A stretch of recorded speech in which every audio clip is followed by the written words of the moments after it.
I've been hanging out with some members of the international community, and they have a lot of things to say about the Yanks.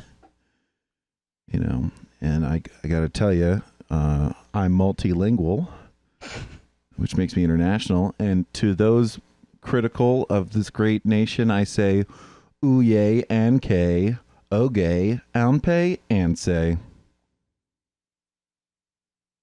There's some Latin for you. Welcome to another installment of Two Guns, No Ammunition. You make me want to die, but I just want to end it. What? Right here on the mic. Well, why? Because you're only monolingual? Yes. Yeah. I guess we got a special guest here. So when we go around the circle, we just introduce ourselves and say one characteristic. So this is Big Billy. I thought I was going to have to move, but now I'm not going to have to move. So want to introduce yourself and say a little factoid? My name's Justin, and spend way too much time carrying food. There you go. Frank is back. Tell a friend. No. I'm also much darker than I was. So what do you mean, like a master edgelord now? No. I was outside a lot while on vacation, so I got tan. I thought you meant the black. That doesn't sound like something you do. You've alienated half our audience, at least. Me? Yes. For what? Getting For tan? being outside. Oh, speaking of aliens. That's a good point. Yes. I am Genevieve, and I'd like to bless the rains down in Africa. Now that's racist. I'm blessing the rains. I'm Jake, and I am wearing a Hawaiian shirt. It's not Hawaiian. Oh, It's got fish on it. Fish or Hawaiian? I think Bill missed this argument. Two different fish.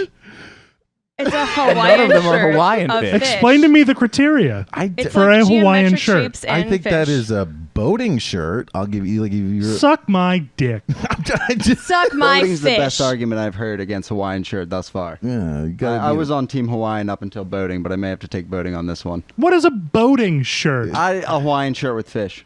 Fuck off. Well, no. If you think about fish, you're like, well, I got to get on a boat to go see those. You've got like a fucking Or an aquarium. snub-nosed mackerel Or a Hawaiian beach. swordfish, and I don't know. When I think of Hawaii, like volcanoes and flowers and palm The trees. section was labeled Hawaiian shirts. Suck my dick. All right. Well, To completion. Thank you very much. It's important you added that last part. yeah. Now I'm not sure if I just want to give up. I don't care about what you want. This is an order. Oh. I think I just want to give up. You win the argument. Hooray. All right, Frank. Hooray. Violence wins. Frank, you went around the world. You're a jet setter. AKA huge asshole. Yeah, Yeah. tell us what you were doing. Tell us where you went. Tell how this was and how many video games you played.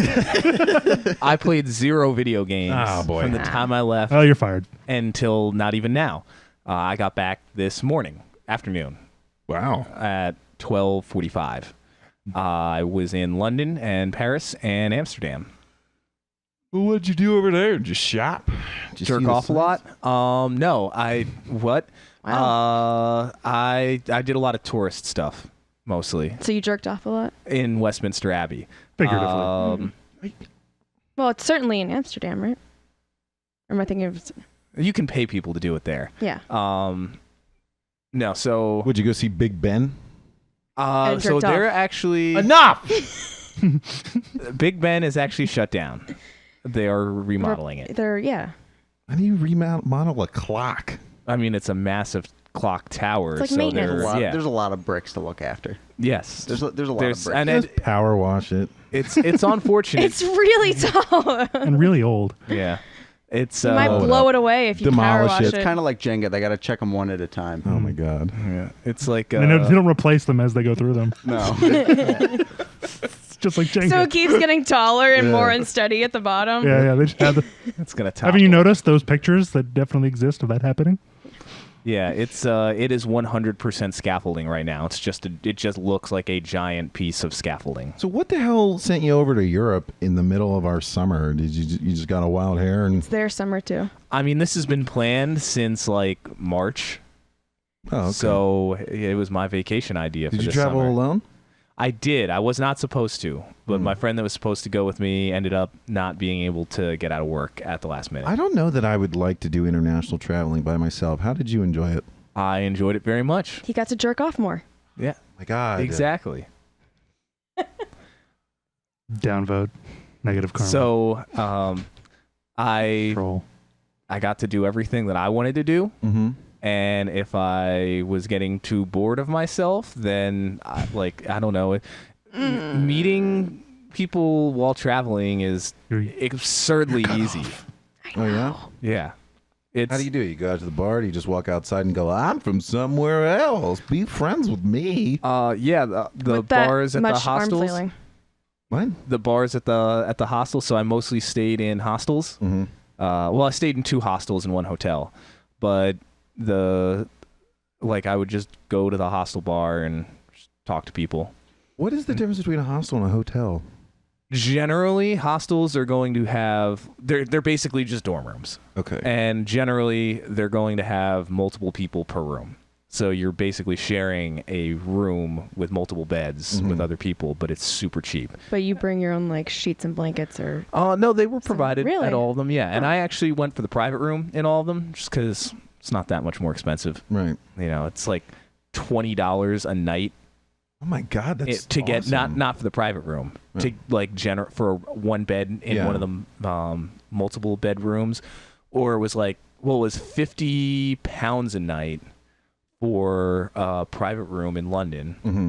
It was more expensive in Amsterdam, though.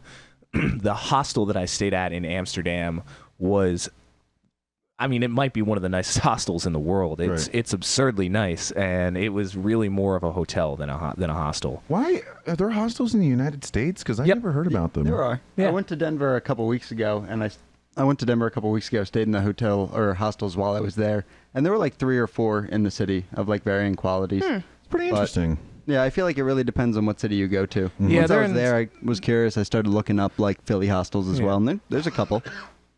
There's a lot in New York, a lot in LA, San Francisco. I think a few in Chicago. They're where you would expect, where when people come to the United States from outside of the United States, the major cities they want to visit. Yeah. Right. That makes sense. So that's generally going to be New York, LA, Chicago. Miami. There's some in Miami is actually a place that a lot of people want to visit, and Las Vegas. There's some in Las Vegas too. All right. So you said you went to London first. Yep. Give me a brief overview of what you did. Tourist stuff all the time. Little more in depth, because I've never been a tourist in London, so I don't know what tourist stuff So is over just there. see all of the things that like are historical attractions. One thing that I will give anyone out there who is listening who is going to plan on traveling, especially to a dense historical location such as a major European city, and you're going to travel by yourself, pace yourself, right? I flew in. Now, granted, I will brag a little bit and say that I had upgrades cleared to business class both directions for my flight. So I got to fly business class in both directions, and it was beautiful. Mm-hmm. So I slept very well on the flight out there, but I still landed at before 7 in the morning. Right. And I flew a red eye out. I left at 6:45 p.m. Philadelphia time, and then landed at about 6:30 a.m. London time. So I made it to my hostel around 9 in the morning. Obviously, the bed's not ready by that point. They have to clean everything. So I dropped my suitcases off in their luggage room and then went exploring. And I saw Westminster Abbey. I went to go see Big Ben, found out it was still being remodeled. Walked around like the Parliament building and all that stuff. Met up with some guys from the London office for lunch. Then went to the Tower of London, which was really awesome, and saw all the stuff that they have there, and the crown jewels, which is where they're on display. Are they impressive in person? Yes. Extraordinarily sparkly. Mm-hmm. But not like, rhinestone sparkly. Like, legit, you look at them and you're, holy shit, that's real. Yeah, that's one thing that I found. I didn't, like, growing up, I guess I didn't see a whole lot of brilliant gemstones. And I was always like, what's the difference between this cubic zirconium, which looks shiny and like real shit, and then I saw like a real diamond, Yeah. like up close, and I was like, oh my god, it really does have a certain quality. Yeah. That's really impressive. So. Mm-hmm. And I mean that it's ridiculous how that shit is, and you can just go see it. Did it cost you anything to get in? Yeah, it was like £20.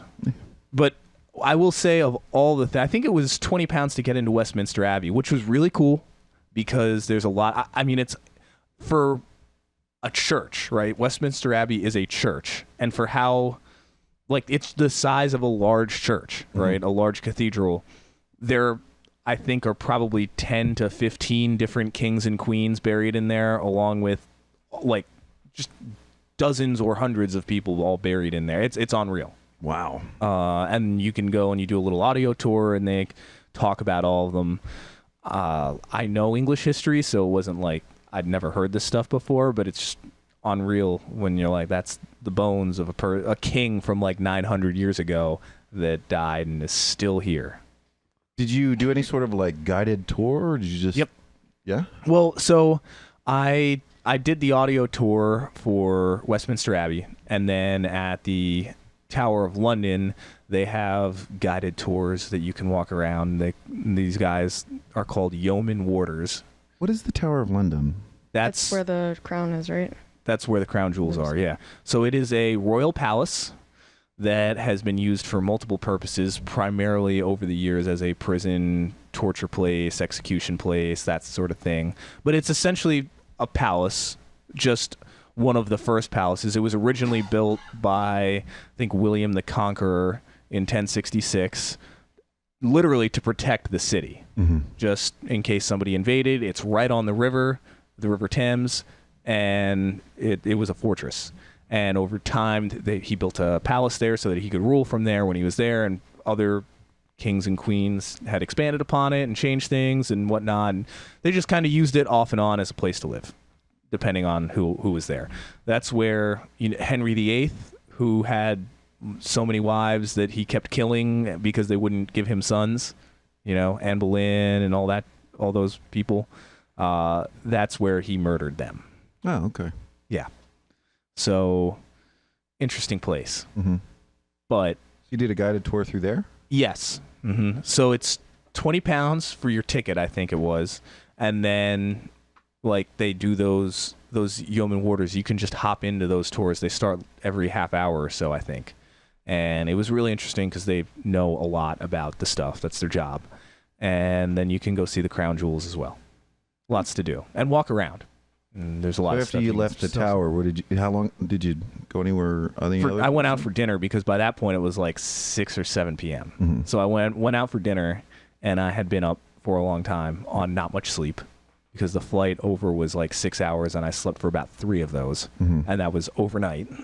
So I basically went back and crashed at 9 o'clock. Right. And that's what I'm saying to people who want to travel by themselves: pace yourself, because if you don't, you'll end up like me, waking up at 8 in the morning and being out until 9 at night, literally just walking around in the sun all day, and then being worn out by the time where you don't have time to do anything else fun at night. So then the next day I did a bus tour where I went to Windsor Castle and Oxford and Stonehenge. Stonehenge, that's got to be cool. pretty surreal. It is. And I have one complaint about Stonehenge, and that's that What? this is going to sound super superficial and awful. Is it that they're not perfectly cut stones? No, it has nothing to do with Stonehenge itself. Okay. When you get there, so, we did like a bus tour, and the bus drops you off in like the bus parking lot. And then you have to take another bus or walk like 2 miles. 2 miles? Yeah. Oh, you got to go 2 whole miles there. 2 whole miles. It's like 12 kilometer. It's 3 kilometers, but It's a 12K. but my point is, You gotta walk a 12K. the parking lot for the place is a good distance from the thing. So they have a bus service, right? And while you're standing there for the bus, I swear I thought I was hallucinating because by this point it was like 90 degrees outside, and I'd been outside walking around a lot all day, and I didn't always have a chance to stop and get water. So I looked down and I looked at my arm. I felt something on my arm, and I was like, "What the fuck is going on?" There were like all these little black spots all over my arm, and they were moving. What is going on? I look all over my body. I'm not in Amsterdam yet. Yeah, and like there's these little black things all over my arms, my legs. I could feel them on my face, on my clothes. There's like these little ant things that just blow around in the wind and get stuck to you. And I mean, they were literally all over me. Oh my God. They don't bite or anything. Otherwise, I'd be covered in bites. But it was like, I was like, oh, I literally thought I was hallucinating. So did you ask anyone else about them? I saw around and I saw other people like brushing themselves off. And I'm not kidding when I say I might have murdered 3,000 or 4,000 of them in the span of 20 minutes, waiting for this bus to shuttle me up to the actual monument of Stonehenge. Oh, okay. But it was really cool. Another thing where you have a little headset and you can walk around and there's an audio tour and you can listen to what it says about it. By the way, all of Northern Europe was in a massive heat wave, so 90% of people who go to London and also Amsterdam, I found out, see rain and cool weather the entire time they're there. It was 90 plus and sunny for me every day. That's pretty great. It was a little on the warm side to be walking around all day. Because when I say 90 plus, I mean closer to 100. So these audio tours, I actually read something interesting. You'd expect them to be, like the local English accent or whatever. Gilbert Gottfried. No. Yeah, he does all the audio tours over there. They love him, I guess. He was not the audio. I was misled? Not for any of the ones that I did. I really wish that was the case, though. You just go over there, you're like walking Can around. anybody do a good Gilbert Gottfried on the podcast? I'm desperate to be able to, but I cannot. Yeah, no, it's not going to work out. Our buddy, was Everyone it just Russell imagine who what had a that really would good be like. one? Yeah, he has a real good impression. I can't even, I'm trying to think. I can't, they're not even close. He is an American treasure. He's like screaming from like behind his nasal cavity. Yeah. Like between his eyes is where that sound comes from. And then he screams it at you. Oh my God. Nah! If Gilbert's listening to this podcast. But it's his talking I love voice. it. I love it so much. Yeah, you could just come on He's my anytime. hero. Come on, Lunatic. talk. You can. We'll give it to you. We'll give you the podcast. You can have You're it. gonna have it. Today! Yeah, it's getting closer. I don't know. Maybe I can cultivate it. We'll So see. how the fuck did you find your way around? Did you just ask all these friendly Londoners like, "Hey, I'm American. How do I get to this cool place?" So there's this thing, right? It's called called a Google map. Maps. Fucking asshole! I knew you were going that direction. Whoa. It You came can out a couple of unpaste years it. ago. It's, in your pocket at all times if you have a smartphone. Eat your guts. Yeah. Aren't they all on Wi-Fi over there? That's what I've heard. When No, I went, it's when, Wi-Fi. when I went over to Ireland, everybody was on Wi-Fi, They have which is a little less convenient than. London has 4G. Okay. So I was on 4G. Okay. Yep. My hostel had Wi-Fi. Did you just Google cool shit to see in London? Oh, I guess that's what I'll do today. No, I got suggestions from the guys from my London office. Oh, okay. Yeah. Okay. On I did pretty much everything that they said to do. All right. With so- the So exception you of did the talk to someone while you were over there. Yeah. Well, I talked to a couple people. So the third night that I was there, I finally was not too tired to actually do something because I don't remember what I did during the day, but I went out to I do remember I went to a Philly bar called Passyunk Avenue in London. Oh my goodness. And I watched the Phillies game and ate a cheesesteak Was it in good? London. It was pretty good. They used a little too much pepper on the Okay. meat, so it tasted a little peppery, which also it wasn't greasy enough. But Did they that's boil not the it? worst Is that thing in the why? world. No, it was grilled. Yeah, it was shaved ribeye on a grill. Just a lot of pepper, and I guess they used a low amount of fat grade beef for it. I don't know. I would have preferred it a little greasier. So 3 days in London? 4 days in London. 4 days in London. Friday, Saturday, Sunday, and well, I guess really 3.5 because I left on Monday for Paris. So all touristy stuff. Did you go Yeah. out? Did you hit any of the nightlife? Not really.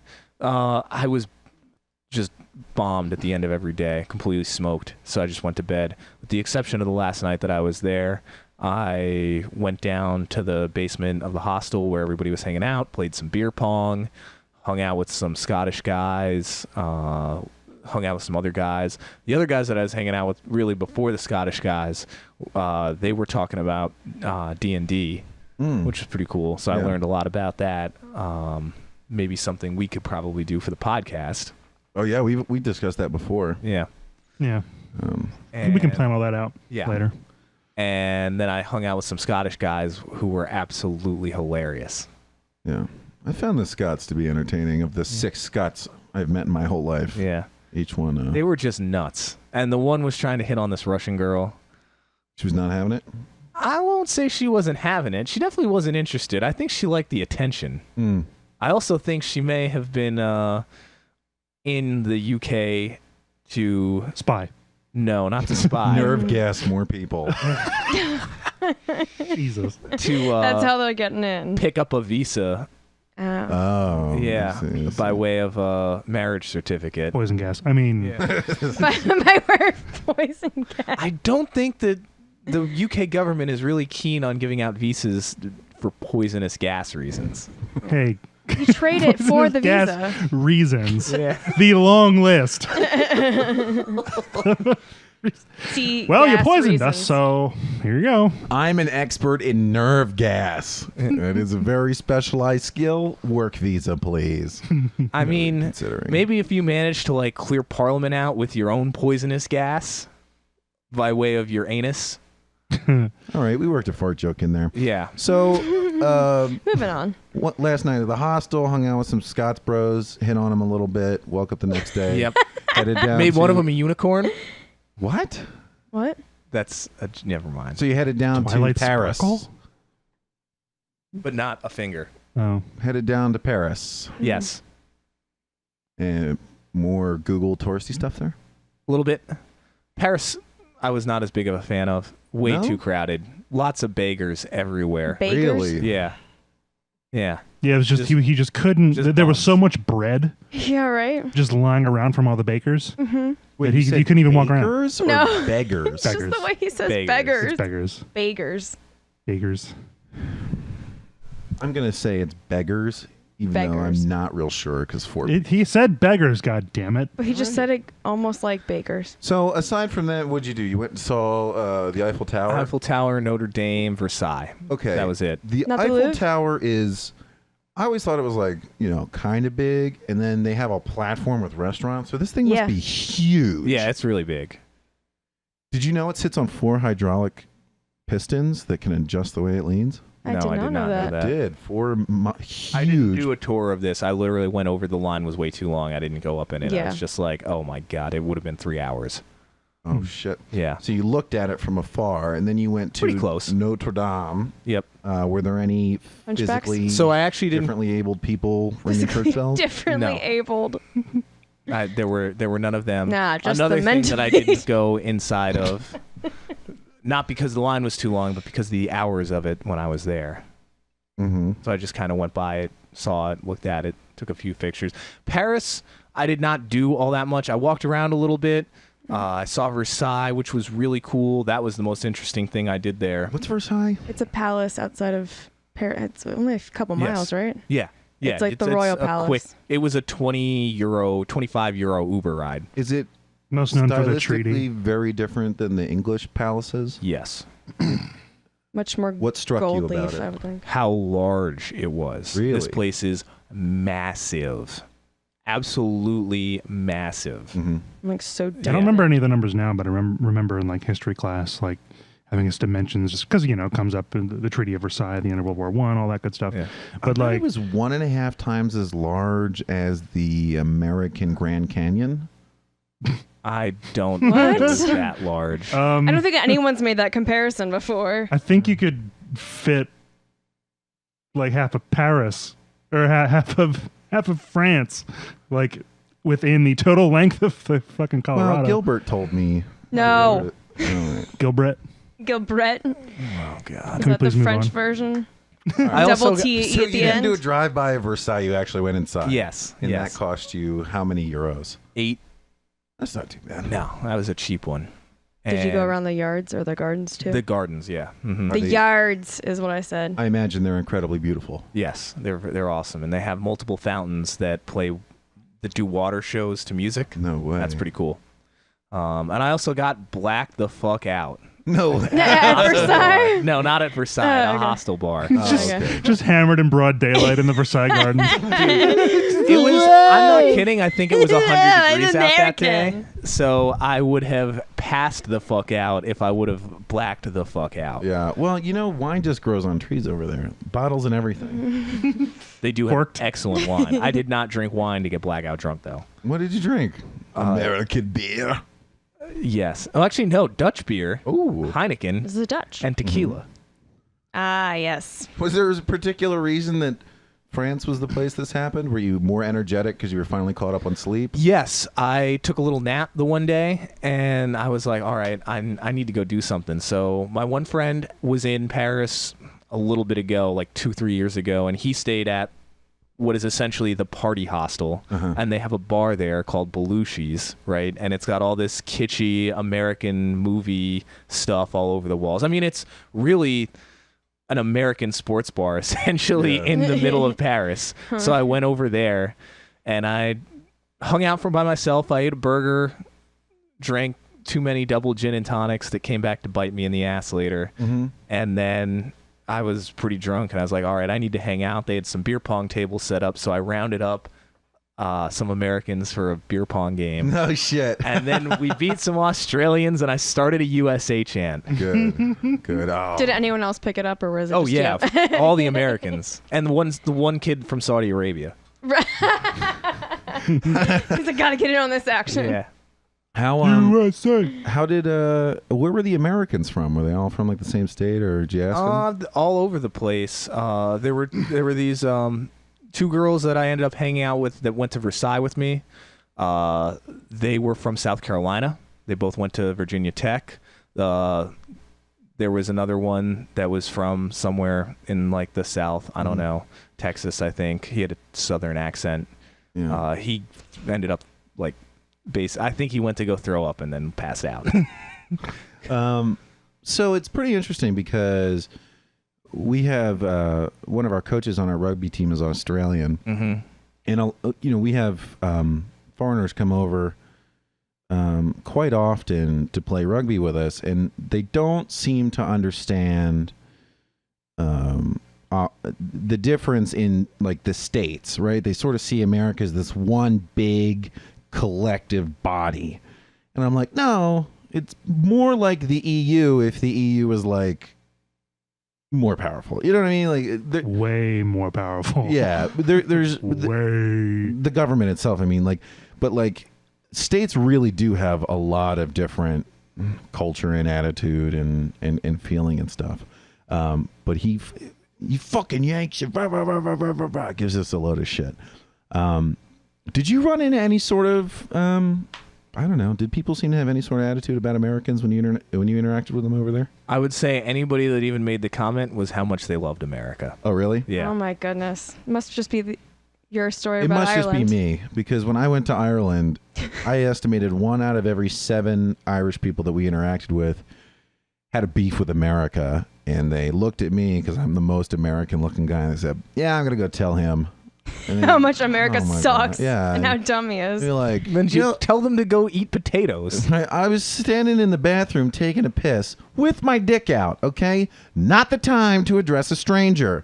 And he goes, this one guy is like, Americans are fucking stupid. You're American, right? And I was like, oh boy, here we go. And he wouldn't leave me alone.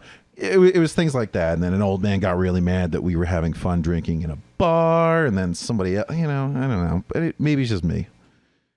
Must be me. They're definitely out there. I mean, there's plenty of animosity for the U.S., but there's also not that for the U.S.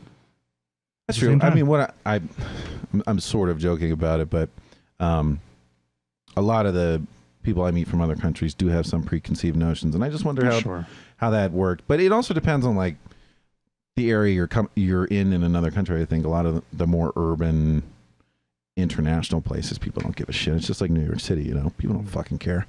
But that's pretty cool. So you were there for A day? 3 days. 3 days. 3 days. 3 days? Yeah. And you only saw 3 touristy things? What'd you do otherwise? Oh, I was pretty hungover the day after I got blackout drunk. So, like, literally, I slept in until noon and then went to go see Versailles and came back and slept more.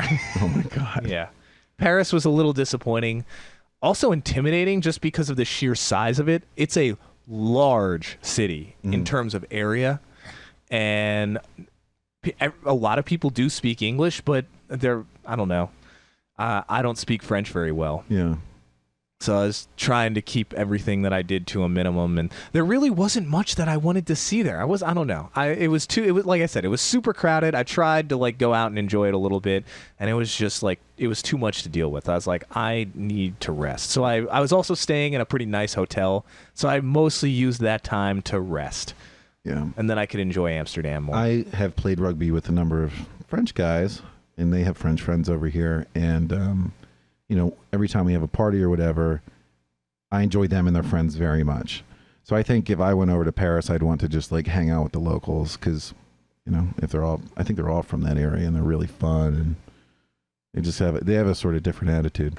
But is it hard to meet locals? Because like when we went to Ireland, we went to like a bar, but it was all internationals there. It wasn't a whole lot of local Irish people. I didn't really hang out with any local people from any of the 3 cities that I hung out with or went to. All right, man. I You still hung want out to with go. cities. I still want to go to Paris. So 3 days in Paris, and then you Amsterdam. How many took days in a Amsterdam? steamship over to Amsterdam. A land steamship. Yeah. I think we called That those ran on electricity. Oh my gosh. Stop. actually made of trains. Whoa. Yeah. Recycle trains. Some would Recycled say. trains. Some would say. Okay. Yeah, it was an easy train ride. Trains in Europe are so much better than like the Amtrak. Mm-hmm. What? Yeah. Yup. How can that be? The In what seats way? are nicer. They move a lot faster. Mhm. Like they showed the speed. They was going like 300 kilometers an hour. So that's 200 miles Yeah, an you hour. were on the bullet train. Yeah. Shit's awesome. Listen to this goofball believing the numbers that they tell you over there. I I think mean, They're just putting up false you numbers can to check make you by feel- the amount of time in transit and the distance you covered between the cities you're going to and prove it. They use So- metric minutes over there. It's not Metric minutes? It's 10. I'm pretty sure It goes that up to the what, 100 Excella seconds? Express between Philly and New York goes a max of 75 miles an hour. So this was going 2.5 times as fast as that. That's what they tell you. It's a conspiracy. So what'd you yeah. do in Amsterdam? So in Amsterdam, I saw a concert at the Royal Concertgebouw, the Royal Concert Hall, Mm-hmm.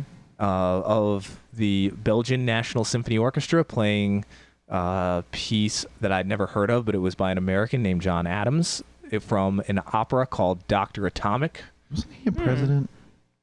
John Oppenheimer? John Adams. No, Oppenheimer made the bomb. Yes. Well, that's what it was. It's called Dr. Atomic, and it was about the life of Robert Oppenheimer. Now, it was a symphonic score of pieces from the opera, Mm-hmm.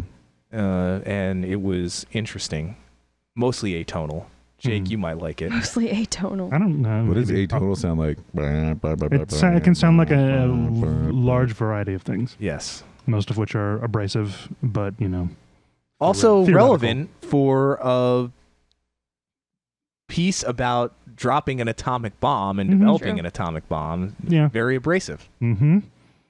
Also, it was a piece by... I think you could describe an atomic explosion as abrasive. It's slightly uncomfortable. Well, it wasn't as much about... Some it wasn't, discomfort. yeah, It's it was pleasing. it was about Oppenheimer. Mhm. Was the opera. I ended up Also reading about this displeasing. opera. So it was mostly the opera itself was about him and his life realizing that he was actually going to create the worst weapon imaginable and then creating it and then seeing what it does and then living with that after he did it.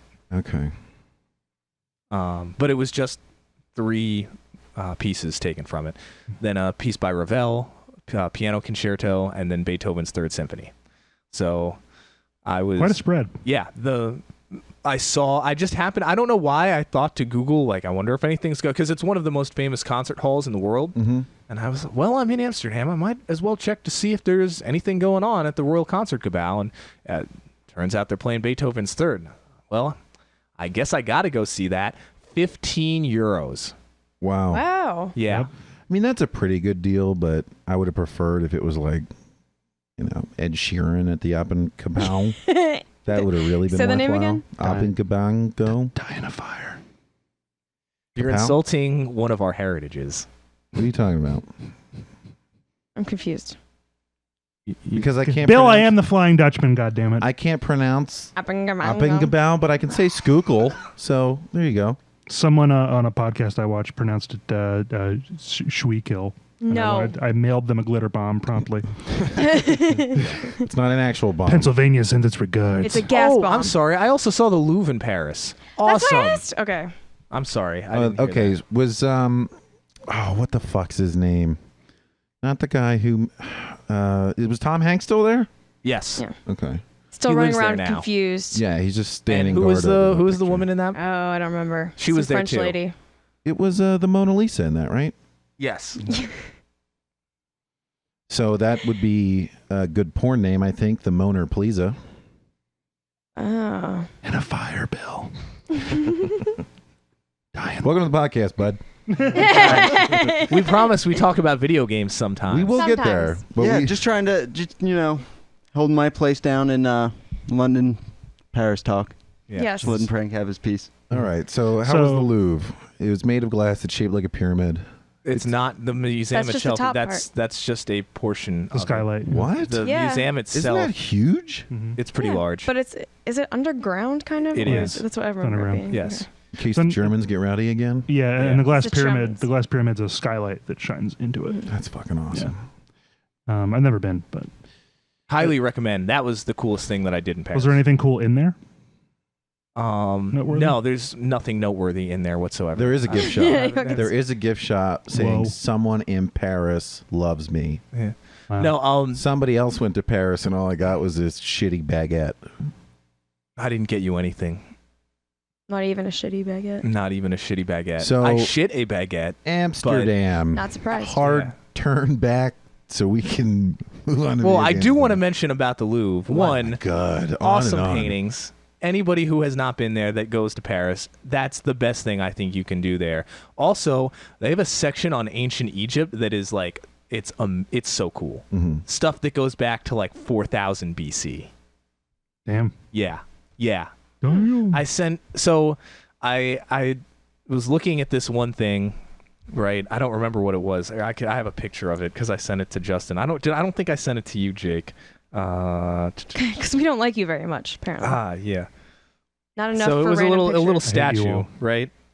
Yeah. Little statue carved about 4,000 or 5,000 years ago, No shit. right? That is fucking insane. And I was standing there, and I just had some Did it coffee. start moving? No, it did not start moving. It You wasn't weren't there night at yet. night. It only does that at night. Yeah. Yeah. So I just had some coffee, so I was bubbling, right? Mm-hmm. And I stand there, and I'm staring at this statue, and I'm like, "Oh, sorry, bud, it's gonna happen." So I break wind, and Oh I my goodness. realized to myself, some jackass carved this thing like 4,000 years ago. And it got put wherever, and then some other jackass found it, put it in a box, sent it here, so I could look at it and then fart in front of it. Technology. That was the goal. Yeah. Like, could you imagine going back in time 4,000 years? That guy's soul was finally lifted from purgatory. Yep. Frank, you fulfilled this like a 4,000-year-old prophecy. That by is a farting. fucking snapshot of humanity if I ever heard one. Yep. 4,000 years of survival so that some other guy Could can fart on it in a fart. different place. Yeah. Oh, another cool thing about the Louvre, somewhat tangentially related to video games, the audio tour that they have was more than just an audio tour. It had a whole map, and it had pictures and With Gilbert facts. Gottfried. It was also Gilbert Godfrey, but as the character from Aladdin. Wait, so it's just his voice, Parrot? Parrot, yeah. but as a parrot. Yeah. What's the parrot's name? Iago. Yeah. Anyway, Die in a fire. it was loaded on a Nintendo DS. Huh? Really? Yeah. Cool. It was a literal Nintendo DS loaded with all this stuff. I guess it's all proprietary software they had designed for it. And it had all the regular controls, and like you could use the bumper buttons to rotate the map of the place around, and you had the bottom part had the touchscreen functionalities in it and stuff. So it was awesome. It was by far the best audio tour of all of the ones that I did, and I did like 7 of them. Wow. That's really interesting. That's So really it's kind of cool. like they designed their own game to Yeah, be like an essentially. interactive. Yeah. Yeah, but it's an educational game. It doesn't sound like it was a game in any form. Yeah, but it was found an me the- application I don't know. on a gaming device. If the game was Brutal. First time our guest speaks up.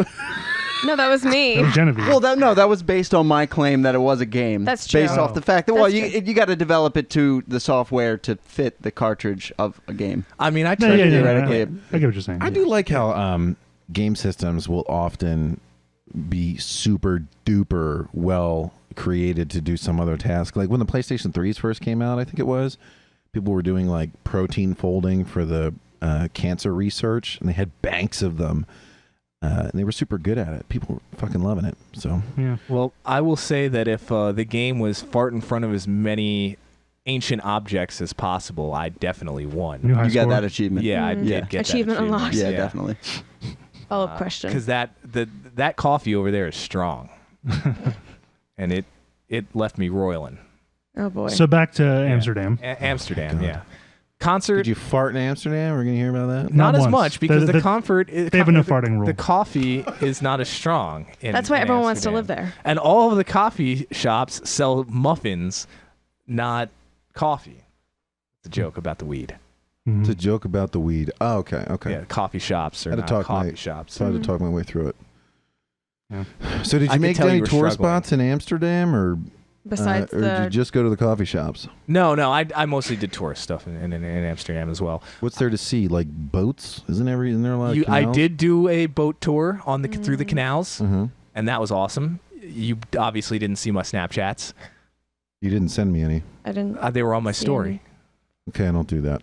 Oh, I'm sorry. You got to missed tune out. in, Bill. Frank's on an adventure. Dude, I don't. Okay, this is a little fucking sidetrack. I don't know how to do Snapchat. There's like 2 things. I'm like either No, what's directly in front of me or my own stupid face, and nobody wants to see that. How the fuck do you Snapchat? Like, what are you supposed to send? What content do you want? Who cares about what I have to say about anything? Okay.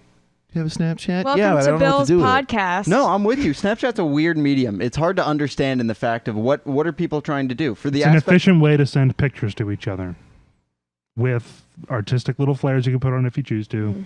And you can share it. You can send it directly to specific people, or you can put it on your story so that anyone on your friends list can view that story. Yeah, but my point is in the temporary fact of the last 24 hours, and what we're talking about right now, we missed this because we didn't happen to catch it that day. That's true. Because we forgot about it. I feel like Snapchat, like story should have like the memories feature where you can save them, but have like a public memories that people can go back to for a week or month or something like that to catch up on, like if you're doing a trip over a length of time to kind of That'd be keep cool. up on that whole thing. And they do Right, save Snapchat. like if you think like Snapchat is particularly secure, it's not. Like Yeah, it's not like it goes away. It doesn't You go can't away. see it. It's everything ever sent over Snapchat is on a server Yeah. forever. Now, I understand the usage of Snapchat if you're trying to hang dong and send that to somebody else, because it's not easy for them to recover it again afterwards. But like people who are casually using Snapchat, I just don't know what Yeah, kind of... that's what gets I me don't the know. It's most. just goofy shit. I- So, Yeah. you know. Being Oh, at okay. concerts a Whatever. lot, what I notice is the crowd is always on Snapchat. Oh, yeah. Always Snapchat, never just the ink phone camera. So they're always filming Snapchat, which means that memory they're taking of that concert is gone a day later. Mhm. So, I do both. I mean, you can save your Snap stories and re-upload them to other mediums. You can, but compared to the amount of people I see at shows, I don't see nearly as much on other socials. Mhm. I feel like Snapchat doesn't have the internal features to allow you to easily push it to Facebook or Twitter. or Yeah, any I other think you're right social. about that. Instagram, considering they're owned by Facebook, has a lot more of that integration to once you finish your story, push it to wherever else you want. Yeah, That's where I feel like Snapchat's just a little disconnected. I think you're right, and I think they're probably working on something. I mean, my issue, but this is a completely other subject now. But let's get back to Yeah. what's the matter at Amsterdam. hand, other than the ineptitude of Snap Incorporated. Yeah. So I did a tour of the Rijksmuseum, which is pretty cool. Saw some Rembrandts and some Van Goghs. The and Rijksmuseum? Yep. Did you tour the Rijksmuseum? Oh boy. Ooh. Continue, Frank. Ooh. Fuck you. You made a fucking masturbate joke, so. You I get made my a puns. fart joke. Yeah, No. you did too. Okay. You get my fucking puns. How about that? Please continue. I'm not sure I do. What was at the Rijksmuseum? God damn it. Paintings. Oh, I like paintings of ships and ship-like things. Whoa. So you went to a place And- of ships to look at paintings of ships. Yes, And ship like Best things. ship-like paintings in the world. they might be. The Dutch are a very sailing-oriented people because of all of the water around them. And the fact that they're below it. Yes. So, there were lots of paintings of ships, and I enjoyed them. And there were even some very large model ships, and also some cannons. I thought they were pretty cool too. Black Wake. Tied it all together. Vidya games. Wow. Yeah. You're probably an expert at that now. Yep. Yep. Were there any like Rembrandts? Yes. Hmm. And Van Goghs, Very because nice. they were both Dutch. What about Van Stops? Yes. Die in a fire. And GameStops. All right, so you You're got all out of that dead to me. museum. Unless is there something else you're going to remember about it? It's underground and there's a bunch of Egyptian fart. No, that was the That was Louvre. the Louvre. Yeah. That was the Louvre in Paris. Sound a Now little we're more looking at- disinterested, Bill. Now we're looking at We're in- at boats, Bill. Jesus Christ. We're Alright. in. Were any yeah. of the boats in bottles? So you burped in because you were in the boat, No. which is above the water instead of below the ground. You burped at a statue made 4,000 years in the future. You're Farted cancer. in front You're of the all statue in cancer. Paris. Okay, so what else? What else did you do? I took a canal tour via boat. That was pretty awesome. Saw the lunar eclipse because there was a full lunar eclipse. Yeah, we couldn't see that over here. Nope, I got to see it. It was awesome. Thanks, Frank. Yep. I did not eat any native Dutch food. Well, that's false. I had a stroopwafel. It was good. Good. Yeah. Good place to start. There's lots of really good. Dude, there's so much good Dutch food. You fucked Really? up. I heard from my Uber Like all the driver, potatoes. they're like, Dutch food's pretty skippable. Like it's not bad, but like They Probably live because there. Yeah, they're like, that'd be like us just being like, oh, Of course they're skip. bored of it. Yeah, I guess you're right. Have you been to Dutchland? Like 6 times. What about Dutch So Wonderland? would you be a good Sherpa if we went over? No. I don't speak the language. I've never like driven Your there. dad does though. My dad does. But you know, and I was with him every single time, so he was coordinating everything. But Also, everyone there speaks perfect English anyway. in the northern half of the country, especially, in Amsterdam for sure. Yeah. It's pretty easy to get around without speaking the language. But I've also been to other parts of the country where that's not true. And you know, Daddy had to take point Oh. for everything. No. But fuck off. You know, beautiful country, really good food. It's pretty unique. Yep. And Did you use your finger to plug any holes in any dikes? Yes. That's a tourist trap, right? You just, no. there's It's one not a leaky thing. dike, and everybody puts their finger in it to keep the country from flooding. False. Tradition. It's cheaper to have tourists do it to pay money to do it than actually fix it. And by cheaper, you mean you False. actually profited from it than Dude, I don't spending think- money? From my experience walking around a large portion of Amsterdam, and I think I walked about 12 miles throughout the couple days that I was there, maybe more. I can look at Google Maps and it'll tell me because it tracks my location all That's the as time. many miles as eggs in a carton. It's true, Unbelievable. Wow. unless it's an 18 count carton. Anyway, Oh snap. We're going with standard. they don't carton seem to sizes. care about spending money on repairing things on like some portions of the United States, meaning most of the United States. I don't think anything there is actually broken. And if it is, it's under construction. How do they generate the revenue over there? Is it all tourism and High taxes and lots of tourism, I would guess. Tulips is I think the world's main exporter. okay? Do they have a lot of industry? What about clogs? A lot of Yeah, I'm technology. not an it expert on looked the like. economy over there, man. Technology and I farming. hear But- they like windmills. There are lots of windmills. They export Some of them too. are still operational, but really only for tourist reasons. So So Amsterdam might be the cleanest and safest city that I've ever been to. Yes, it's safe. Yeah. Watch your stuff. Yeah. That goes for there's most of pickpockets. Europe. Yeah. Pickpockets, purse snatchers. As far I'm talking about violent crime, like Yeah. I was That looking doesn't up- happen very I was much. I was asking around. I'm like, are there any portions of the city I should avoid. They're like, no, violent crime doesn't really happen here. There are about 1 million That's people what a in violent Amsterdam. criminal would say. There are about 1 million people in Amsterdam. 15 murders in all of 2017. Wow. Yeah. There are about 2 million people in Philadelphia, and there were several hundred murders. Yep.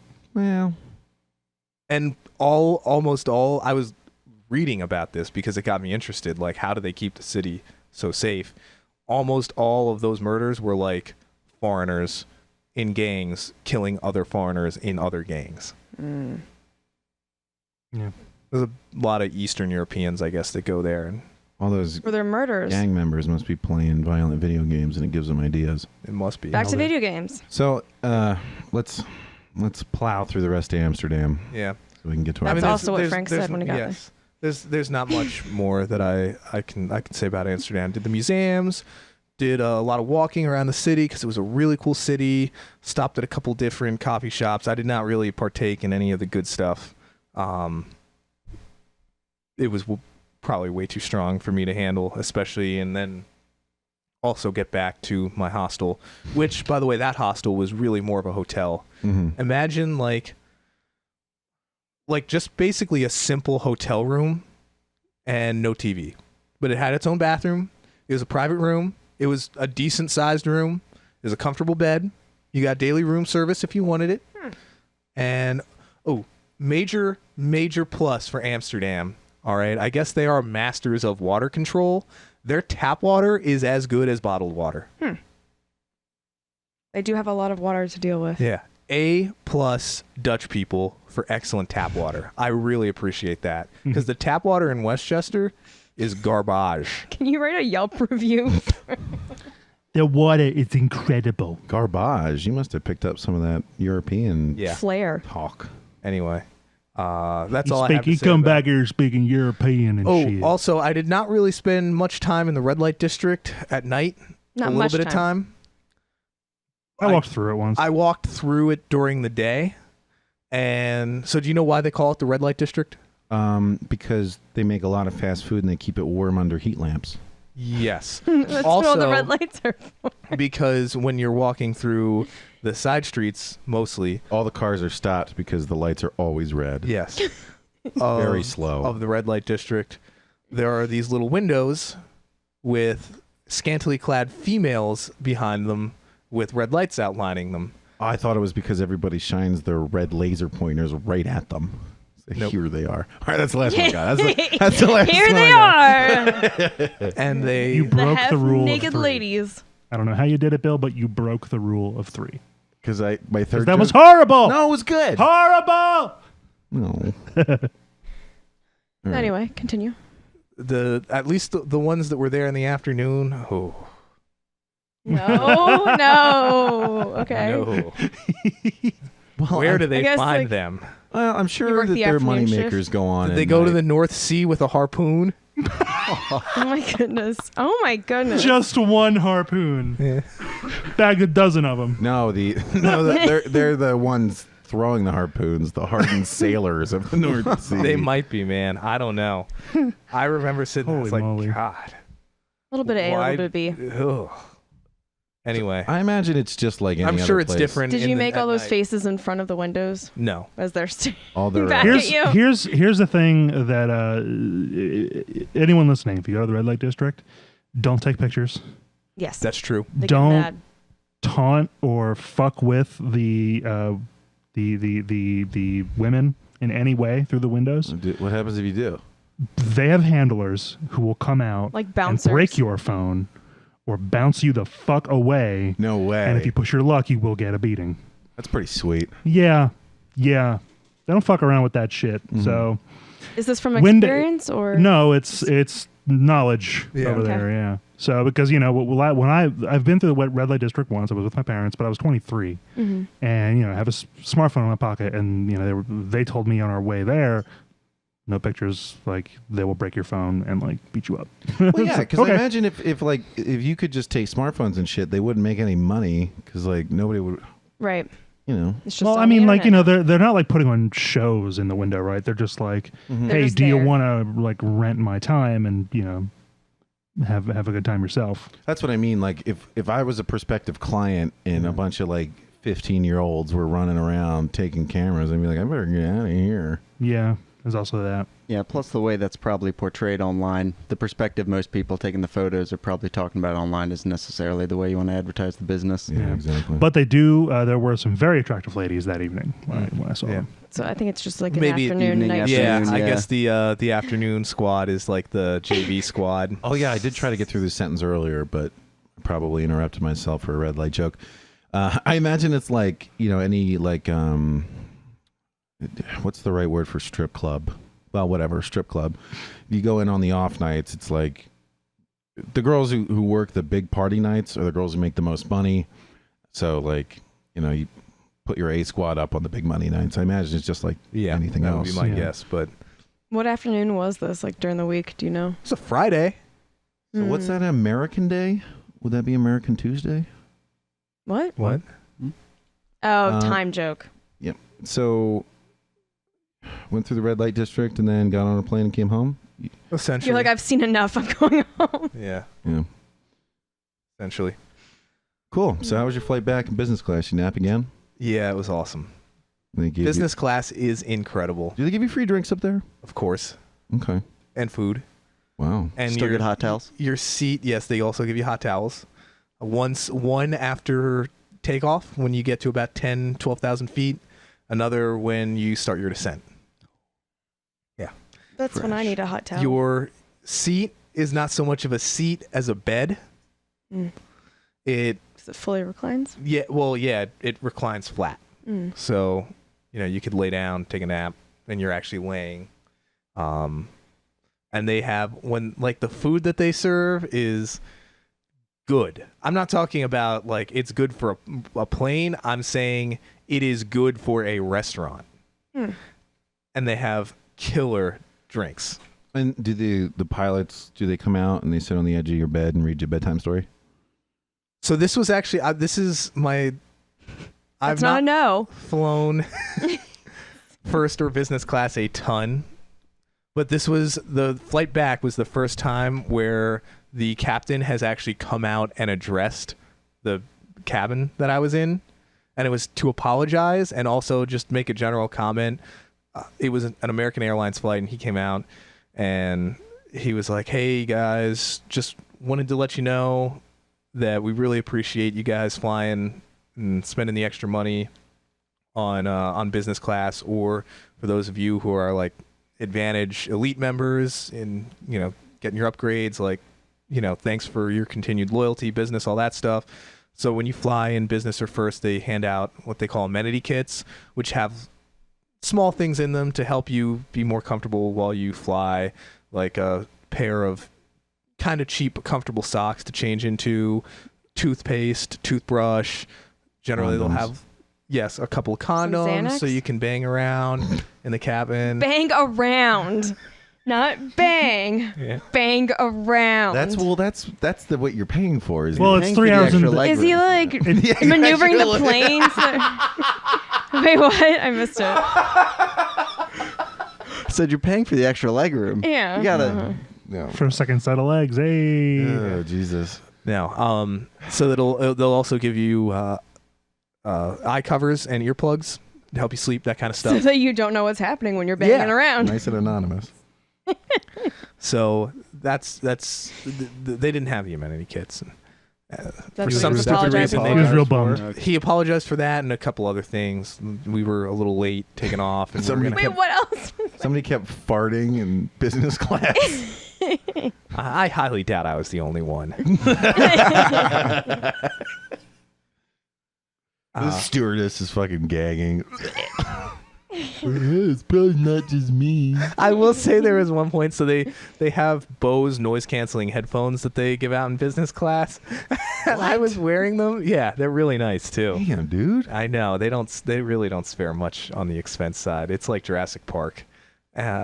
So one of the stewardesses was walking by, and I have my Bose noise canceling, and I'm watching Interstellar, and that's a loud movie in itself. And I have noise canceling headphones on, and I farted, and I could feel that it was definitely a rumbler.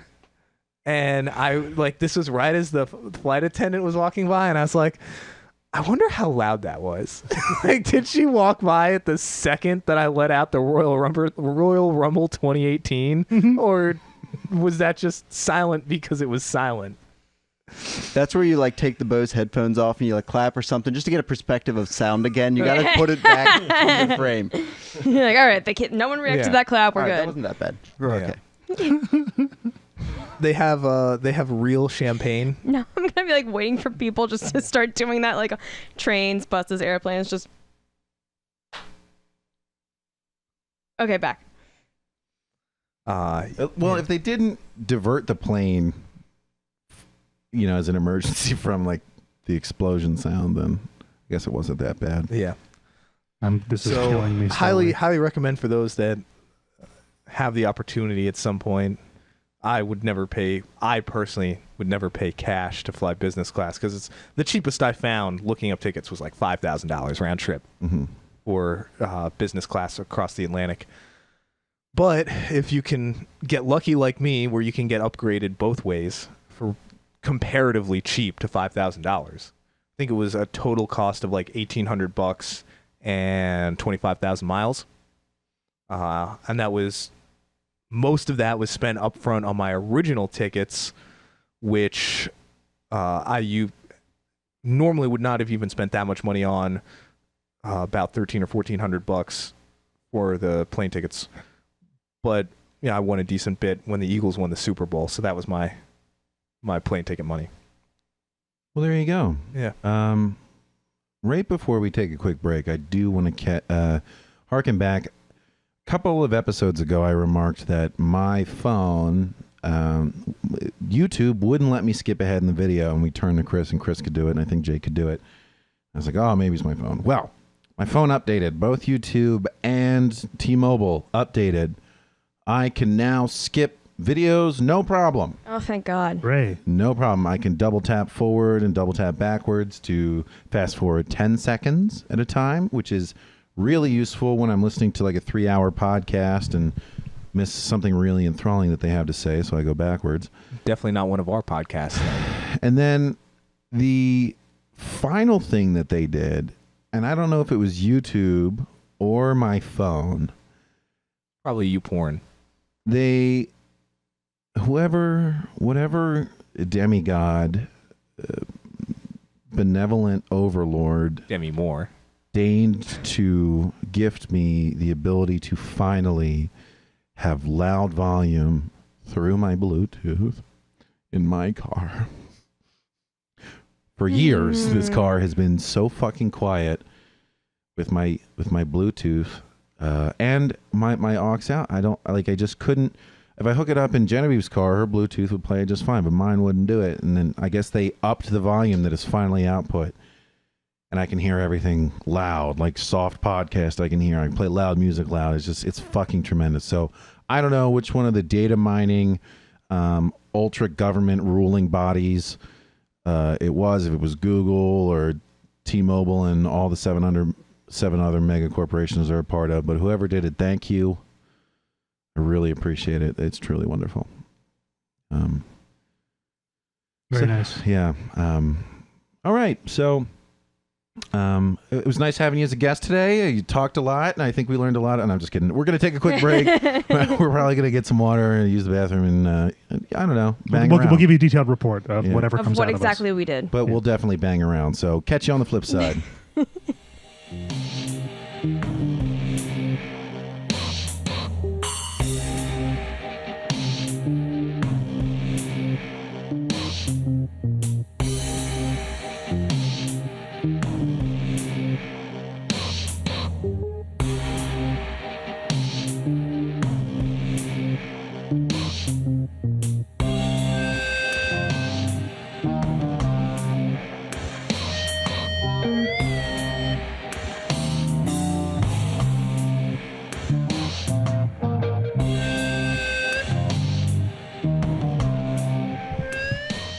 Welcome back, everybody. In the second half of our podcast, we're going to talk about a bunch of yard work I did and plans I have to install a concrete patio. No. No, we're not. All right. Okay. We're That's a actually going rule. to talk about video game related shit. Our very special guest today, Justin, I have come to learn, works with a lot of streaming. You have you run events where you stream stuff. Yeah, I don't work as much on the streaming end. I do a lot of esports and gaming tournament administration and event production. So kind of like freelance contracting for anything else. I work for different events. Kind of help them pull together the logistics of organizing the amount of people and the types of events they're trying to run. That sounds like, that sentence alone sort of underscores how much gaming itself and competitive gaming has grown, I guess, in our lifetimes. The fact that you need someone to do the administration and pull together events and logistics and stuff is a testament to how big these events have become. Because we've discussed a couple times the amount of money that is already in esports and how much it's expected to grow. It's just exciting to hear as a member of the gaming community. But please, I don't know enough to ask any really effective questions, so just give us the best summary that you can give, and I'd love to hear it. Yeah, so I feel like over the last decade or so, esports has really started to take off in the gaming sphere, and with that, there's a whole industry that's really been built around it.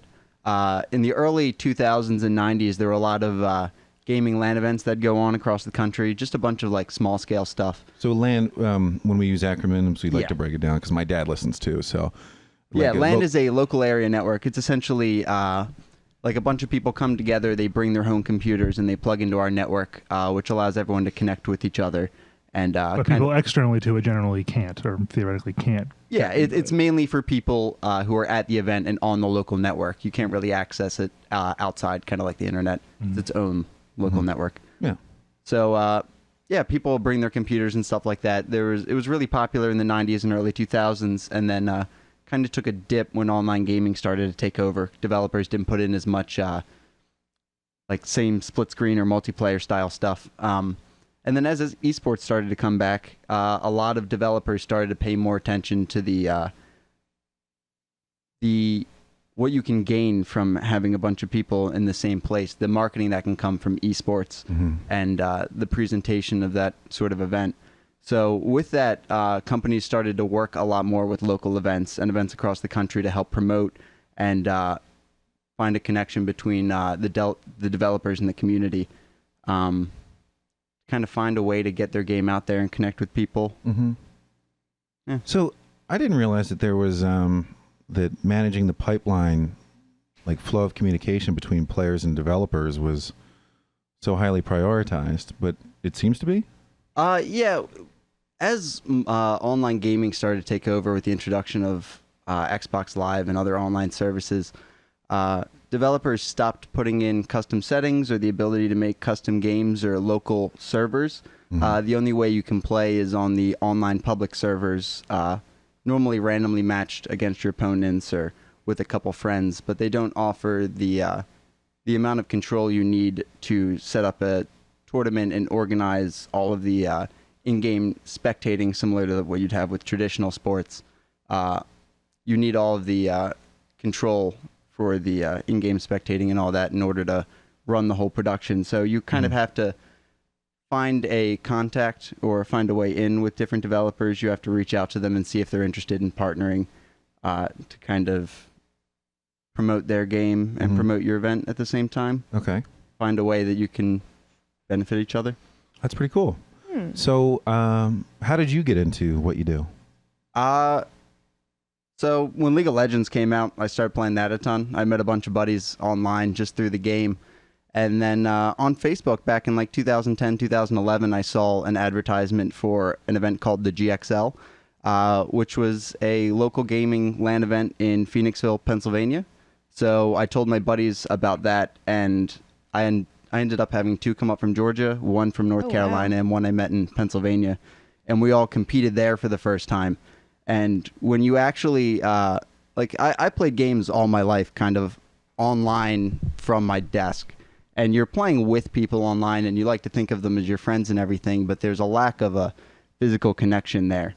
So once you meet everyone in person and you start to actually get to know them, it's really interesting and addictive to see how that plays out. So you made all these friends just through playing the game.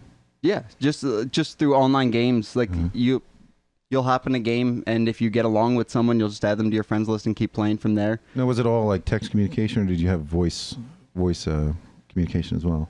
Mostly voice. It's Okay. text at first when you just meet them in game, but then you'll send them whatever voice communication server you're using. Back in the day, it was a lot of Skype and stuff like that. Ventrilo comes to mind. Ventrilo comes to mind. Yeah, those kind of voice servers that people would use. What's a voice server? Can you describe that? Yeah, it's kind of like the equivalent of just like a group call. Okay. So it's just kind of like if like back in the day people would hop on like Skype or something like that and just video chat. Nowadays it's a lot of the FaceTime. Yes, thank you. So it's kind of like a group version of that, just without the video. It's just a bunch of people talking. So you would have like an open call hosted on a computer somewhere, and everybody could connect, and then everybody else could hear whoever's talking? Yeah, nowadays there's an application called Discord where you can kind of just set up a free server and then invite all your friends to it and create different voice channels and everything. Is Discord voice, or is it text, or is it both? It's both. Okay. Because I see those for subreddits now all the time. Yeah, it's a good way, similar to a subreddit, but with voice channels as well, to kind of pull together a community. So if you have a community, you create a Discord for it, separate different voice channels for different uses. If it's a game or something like that, maybe solo channels and team channels, and then just general chatting areas. And then text-based channels for different types of discussions to just kind of organize things. Very cool. So when you met these teammates of yours for the first time, what, I don't know, were you a little nervous? Like, were you afraid it was going to be like meeting your heroes, and you're like, I like these guys on the internet, but meeting them in person, I don't know. That's a really good way to put it, is like meeting your heroes, because you have that. You wonder what they're actually like compared to the way they portray themselves online, compared to actually meeting them in person. It's the same thing like living with someone. When you spend that much time with someone, you start to figure out the different parts of their personality you didn't figure out just talking. So when you just play games together, and most of the time you're just chatting about that, when you get in real life and you're talking about whatever you've got going on, you start to figure out the little intricacies of people's personalities that weren't necessarily there. I never would have guessed that Jake was such a slut until I lived with him. Right? And then it's like every night. The biggest whore. Yeah. He leaves the chats open. Hewer. It's pronounced Hewer. I record everything, by the way. I know. I've watched it. We make put it great over stuff. your Discord. Yep. And you live tweet it while we hear the. So I put that shit on blast. Your friends, your teammates, when they came in, Now, Frank. did they stay with you, or did they stay in a hotel, or? I imagine it was a multi-day event, right? Yeah, okay. So most of the LAN events will normally go for 2 or 3 days, something like that. Wow. Normally 24 hours, so they'll run throughout the night, and you can kind of just sit there and play as long as you'd like. At the GXL, we had the ability to just sleep at the venue, and there was enough space just being at a convention center that you could just set up an air mattress, a sleeping bag, something like that, and just sleep at the venue. And you'd get just a group of guys, and then maybe grab a hotel room or something like that, so you have a place to shower and swap off if you need to get some good rest. But for me in Westchester, I was close enough to Phoenixville that we would just run back here if we needed to do a shower or anything like that. It's pretty interesting. Like, I can't imagine. What is the vibe like at one of these conventions? Because first off, bringing my own machine, and I imagine you can't be near it 24/7. I'd be worried about somebody taking something or vandalizing it or whatever. And second off, just crashing in a convention center. I don't know, you feel a little exposed, but if there's a good vibe at the place, I guess it wouldn't even cross your mind. What's it like? That's one of the things that's interesting about gaming, and really any kind of subsect community once you get into it, is even if you don't really know anyone, you have a lot in common, and you kind of get along really well just based off of the common interests you have and the fact that you're all there for it. So everyone normally tends to get along really well on first impressions, and people tend to trust each other. So if you go for a little while, the people next to you will watch over your stuff. And aside from that, most of the events have their own form of security. Okay. Whenever you bring stuff in, you'll have to catalog whatever you're bringing in, and then most of the time, you either don't let people leave until the last day, or if they do, you check them out and make sure the person signs up with the gear. Oh, okay. So. It's interesting because I remember when I first started going to like metal concerts, and the vibe. At first, it was intimidating, but there are certain things about the experience that I really enjoyed, and one of them was the mosh pit, right? The big circle where everybody gets around, they jump around and run into each other. Bang around, if you will. But the one thing that I found really endearing is that there is a rule that everybody knows: if somebody falls down, you immediately help them back up. That's something I've tried to explain to people before whenever they bring up mosh pits or anything like that. Like it seems violent from the outside, but it's just the way that people are expressing their emotion and appreciation. It is violent, but it's like mutual and like supportive violence. Yes, it is. For the most part, people aren't trying to hurt each It's other. not directed violence. It's not directed at the other people in the mosh. And if anyone does accidentally get hurt or get knocked over, immediately there's a circle around them, people pulling them up and helping them get it back together. It's happened to me several times. Yeah. And I enjoyed that. And then the concerts I go to, there's this thing called hardcore dancing, which I think the best way to describe it is sort of a cross between like head banging and flailing your arms around in circles and kicking and stuff. And some bands do that more than others, but the concerts I go to, people there are like, we don't do that either, because you can get punched in the face. So it was an interesting dynamic to see, because on one hand, everybody's really supportive. On the other one, they're like, if you're doing that, you might get bumped into a little more until you get the idea that you should go around with the circle. It's pretty neat to see a community run itself, which sort of leads me to another question. That kind of understanding becomes, I would guess, harder and harder to maintain as the community grows. But every community that's got a good thing going, I think, would love to have more people in on the good thing. So you've been doing this since 2011. You've been going to these kind of conventions and stuff. Has it been hard to expand the community, grow the amount of people who are sharing in the experience, and still maintain a certain closeness that you described, like a good vibe? Yeah, I feel like you obviously have that problem in trying to scale up and maintain that community kind of feel. But I feel like it really has to do with the way you organize it and the way you present the event to your attendees. Yeah. So at the end of the day, if you have good management, a good MC, and like a good concept and community around the event, it really comes down to the staff to keep up the attitude. Mm-hmm. And as long as the people operating it are in the right mindset, it's normally pretty easy to keep the community on the same line. Yeah, so you sort of, management will set the expectations and then people tend to follow it? Exactly. Yeah. I think if you do that as well, especially in more niche communities, you sort of self-select. So, the people who are interested in this you're not going to get one guy out of nowhere who, wants to smash stuff up and spray paint people's machines. You get people who have machines that are capable of participating in LANs, and then they tend to respect like what that takes. So the community sort of self-selects. Yeah, and with that, people who are into gaming that much and willing to come out to a LAN event or know what it is already kind of have the idea of what they're getting into and the expectation of what to maintain while they're there. Okay. And most people bring their own computers because you're that secure about your own stuff. You're keeping an eye on anyone else. So most of the time, nothing ever sketchy happens, and if it does, they're normally caught at the door. So do you still, because you said you sort of do administration work and help coordinate logistics and stuff, but do you still go and participate in these events as a competitor? No. That was the first time I had found one of these events and I attended it. That was the first one that we competed in. Mm-hmm. After that event, I contacted the people in charge and expressed my interest in getting myself involved in volunteering. So for the next 2-3 years, I worked in volunteer coordination for the GXL, just helping to try to figure out things like the help desk and helping people get seated, figure out how to set up, troubleshooting, stuff like that. Mm-hmm. And then after that, after doing volunteer coordination for a couple of years, I moved into helping with tournament administration and general production stuff. So at the event, I help with a lot of the setup, the breakdown, and organizing the little things in between the different departments to try to make sure everything's running smoothly. Is that related at all to what you do for like a job in your day-to-day, or is it just sort of a hobby thing?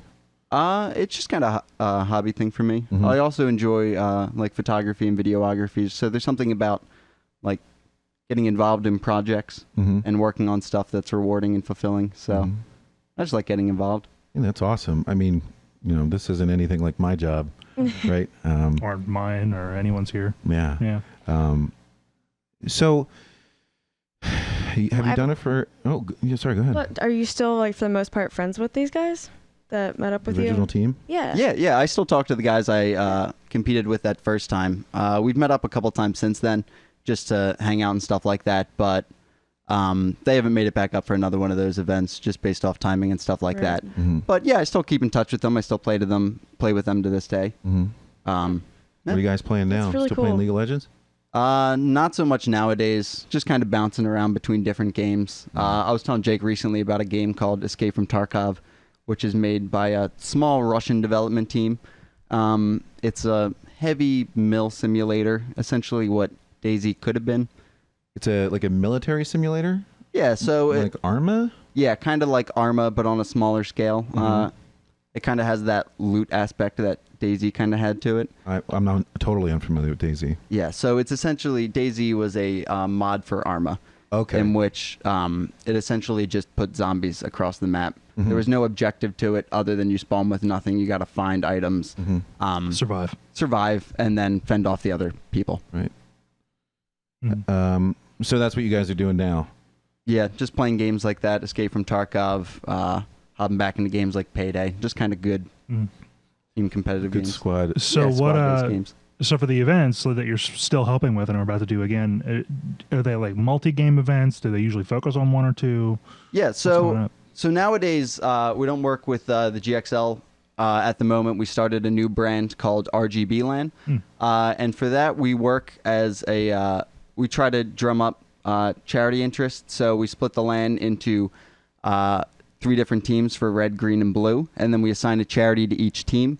All the tournaments and different events we hold at the LAN, you earn points for your team, and then at the end, the teams with the most points earn the most money for the charities based on the percentage breakdowns. Oh, that's cool. So every time, I'm sorry. No. This is just explain because Yeah. So every time someone competes in a tournament, you earn points for your team just by competing, and anytime you win, you get more points and a prize for yourself.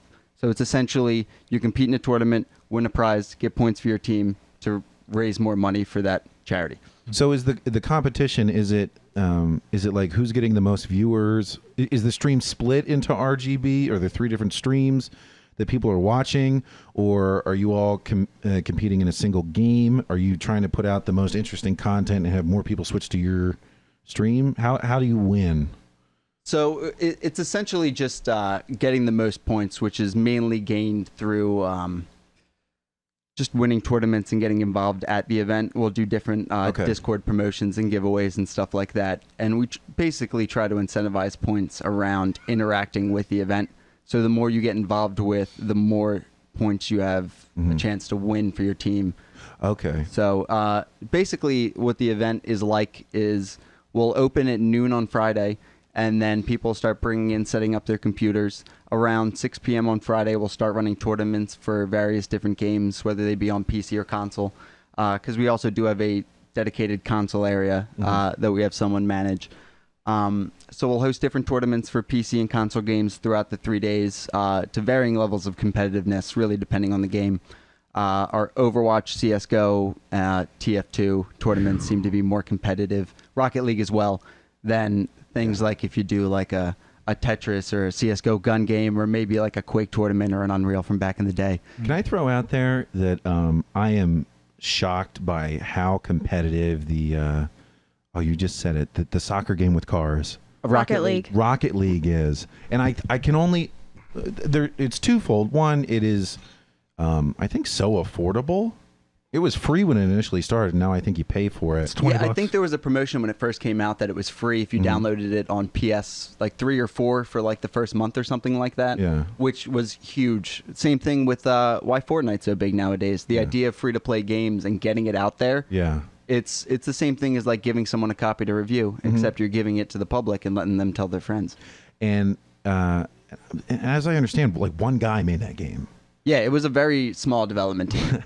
And it's just a tight game. It's got really good mechanics. It's a game where you're playing with cars with rockets on them, and you're hitting soccer balls with your cars. Like, it sounds so like juvenile. It sounds so simple, but the fact that the game is so tight allows these people are incredibly skilled, right? Mhm. It's one of those things that I don't know what to compare it to, but you look at it from the outside and it seems so simple. Mhm. But then once you pick up the controller or whatever you're using and you try to actually play, you realize that it's so much harder on the outside because you actually have to understand the physics of the game and the dynamics and how to move around both in air and on ground. And it's so complicated, and it's fascinating to see people compete at that. What is it? Is it the box of the game Othello? A minute to learn, a lifetime to master. Yeah. It's sort of that's what it sort of makes me think of. Okay, so all these events, I guess I had sort of jumped the gun and assumed they're all streamed. Are they streamed? We have one stream that we have running throughout the event, and we're looking into expanding it possibly for future events. But at the moment, we just have one primary stream we use kind of for our online presence. Okay. Trying to drum up donations through there and just kind of showing off what the event's about. So we'll probably pick the most competitive or most interesting event that we're running at that time and feature that on the stream while everything else is going in the background. Do you can you recall off the top of your head what kind of viewer numbers you get typically on the stream? Not at the moment. I think this last event was our first year running our stream independently. We've worked with different partners in the past. Under the GXL label, we worked with CEVO to help run their North American CSGO and TF2 finals. And when we were doing that, we had concurrent viewers between the two of around 59,000. Jesus Not Christ. bad. Yeah. Not bad at all. Yeah, Not bad. and that was That's 3 or okay. 4 days ago, or 3 or 4 years ago in North American Counter-Strike. And now something like that, we would, for what we do, we're not, we don't offer the level of production to hold a stadium of 30 to 40,000 people. So while that was something we could pull off a couple years ago, esports has kind of shot up to the point of our prize pool at that point might have been something like 15 to 30,000 through CEVO itself, the prize pool they put up throughout the season and just hosted the finals at our event. Dollars. Yes, yeah. Okay. It was kind of the prize pool for the season. A bunch of teams competed, and the finals were at our event. But nowadays, most Counter-Strike tournaments have a minimum prize pool of $250,000. Oh my God. Oh my goodness gracious. Jesus. That's pretty insane. So, what did you need to do to partner? Why did you need partners for a stream? I'm not sure what's involved with streaming at all. So maybe you could shed some light on that for me. Yeah, it just comes down to trying to put on a production. Mm-hmm. Kind of like we put on the events, streaming is a whole nother beast of its own. Right. And while we were working on rebuilding, when we switched over to the RGB LAN brand, we had to work on building out our own streaming team, which we're kind of starting to nail down now and trying to figure out how we want to expand from here. But when you don't really have that built out, it's much easier to partner with different organizations who have been doing that for years, like the guys from EXTV and Team Fortress TV, who do streaming for their events across North America and Europe. So if we're going to be holding a sizable TF2 tournament, they like to come out and stream it. And if we don't necessarily have the team to do it ourselves at the time, it makes sense to have those guys come out and put on their own production and then just kind of cross-promote it between the two brands. That's pretty... Okay, so don't let me forget to ask about starting up RGB, but I'm going to try to relate the question I just asked you with a situation that we have more locally. First, I have a question. Okay. Have you tried to increase your streaming presence, like going down to campus? For those who don't remember, we live near a college campus in the same town as a pretty decent-sized college campus, and then just like looking for large-breasted women and offering them $500 to sit in front of the camera, because that seems to me to be the most surefire way to get a large number of viewers on Twitch. Titty streamers. Yes. Titty streamers are definitely a thing on Twitch nowadays, and that's something I can't wrap my head around. It's It's a whole nother beast if you go on the IRL front page. It's not much different. I never have.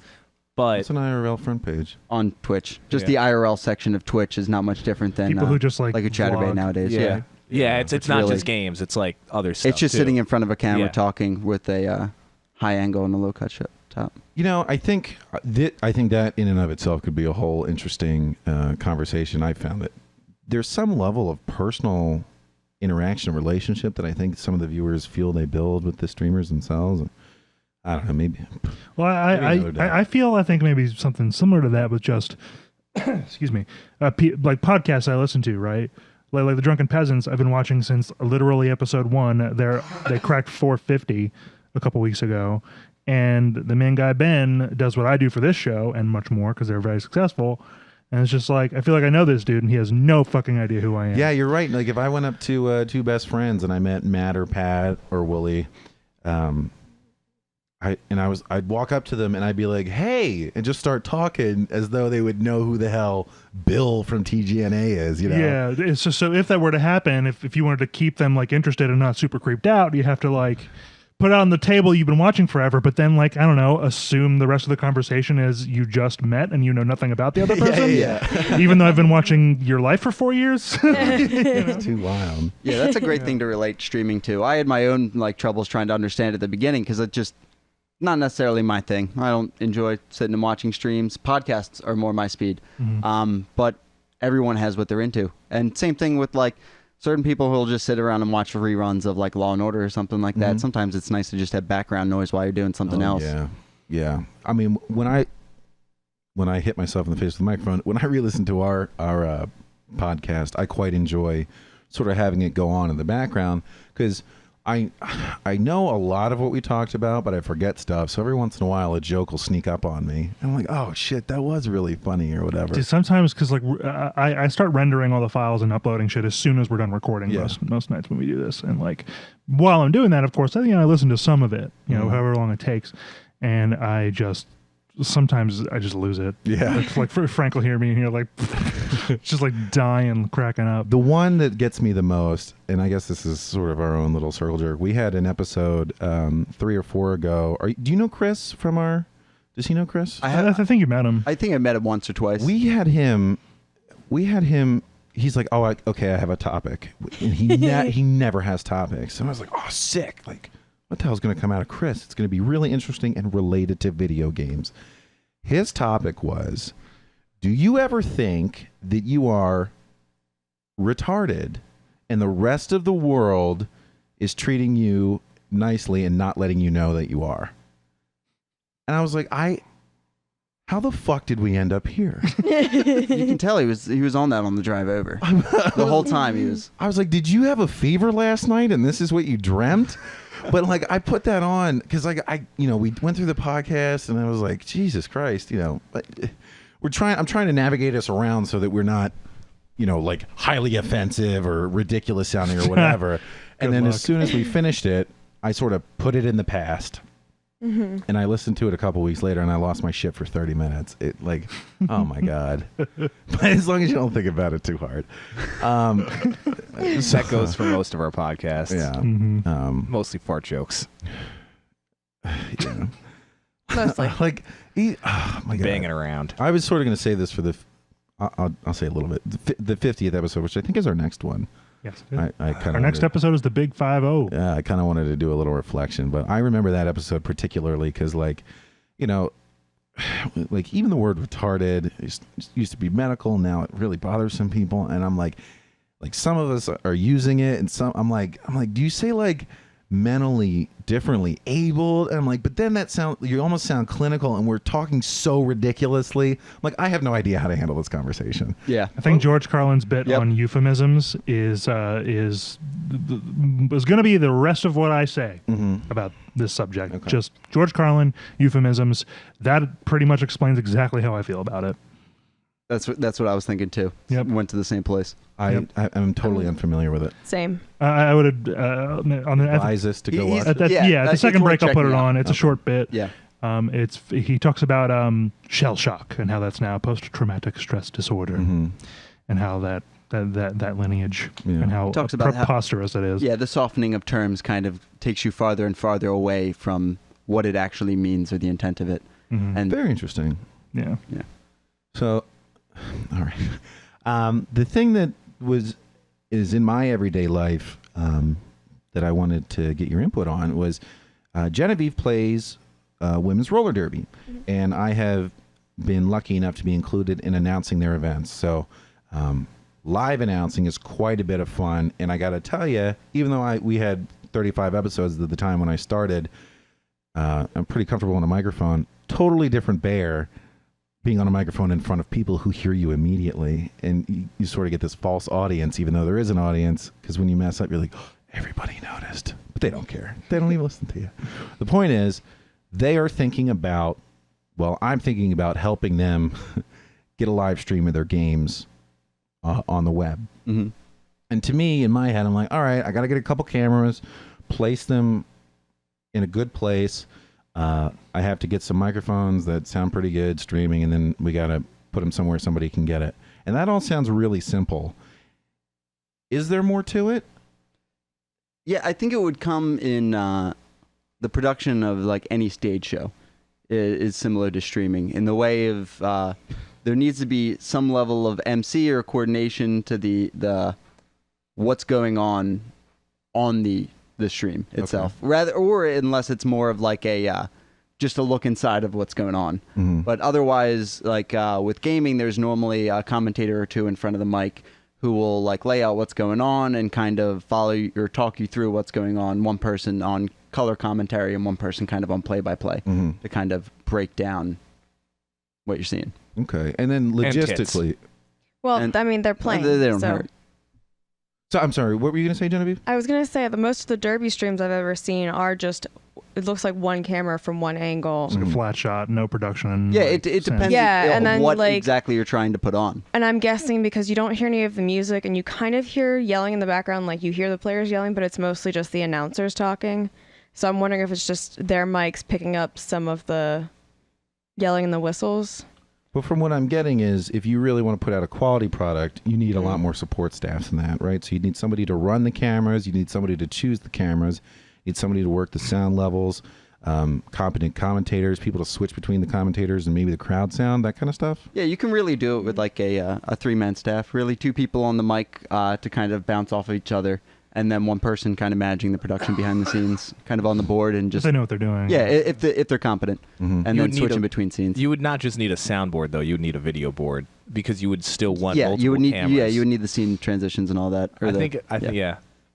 Now, do you, your typical streaming services out there, like Twitch, would that be able to handle something that, with that level of production? If I had a three-person team, and I was like, all right, I've got this product and I want to disseminate it, could I just go to Twitch and it would be able to handle it? Or is there something else I should do? I mean, it depends. Like Twitch, you could just like throw it up on Twitch and see where it goes. At the end of the day, it really just comes down to the software and how you want to present it. Figure out how you want to present it, and then what's required to kind of put on that kind of show. Okay.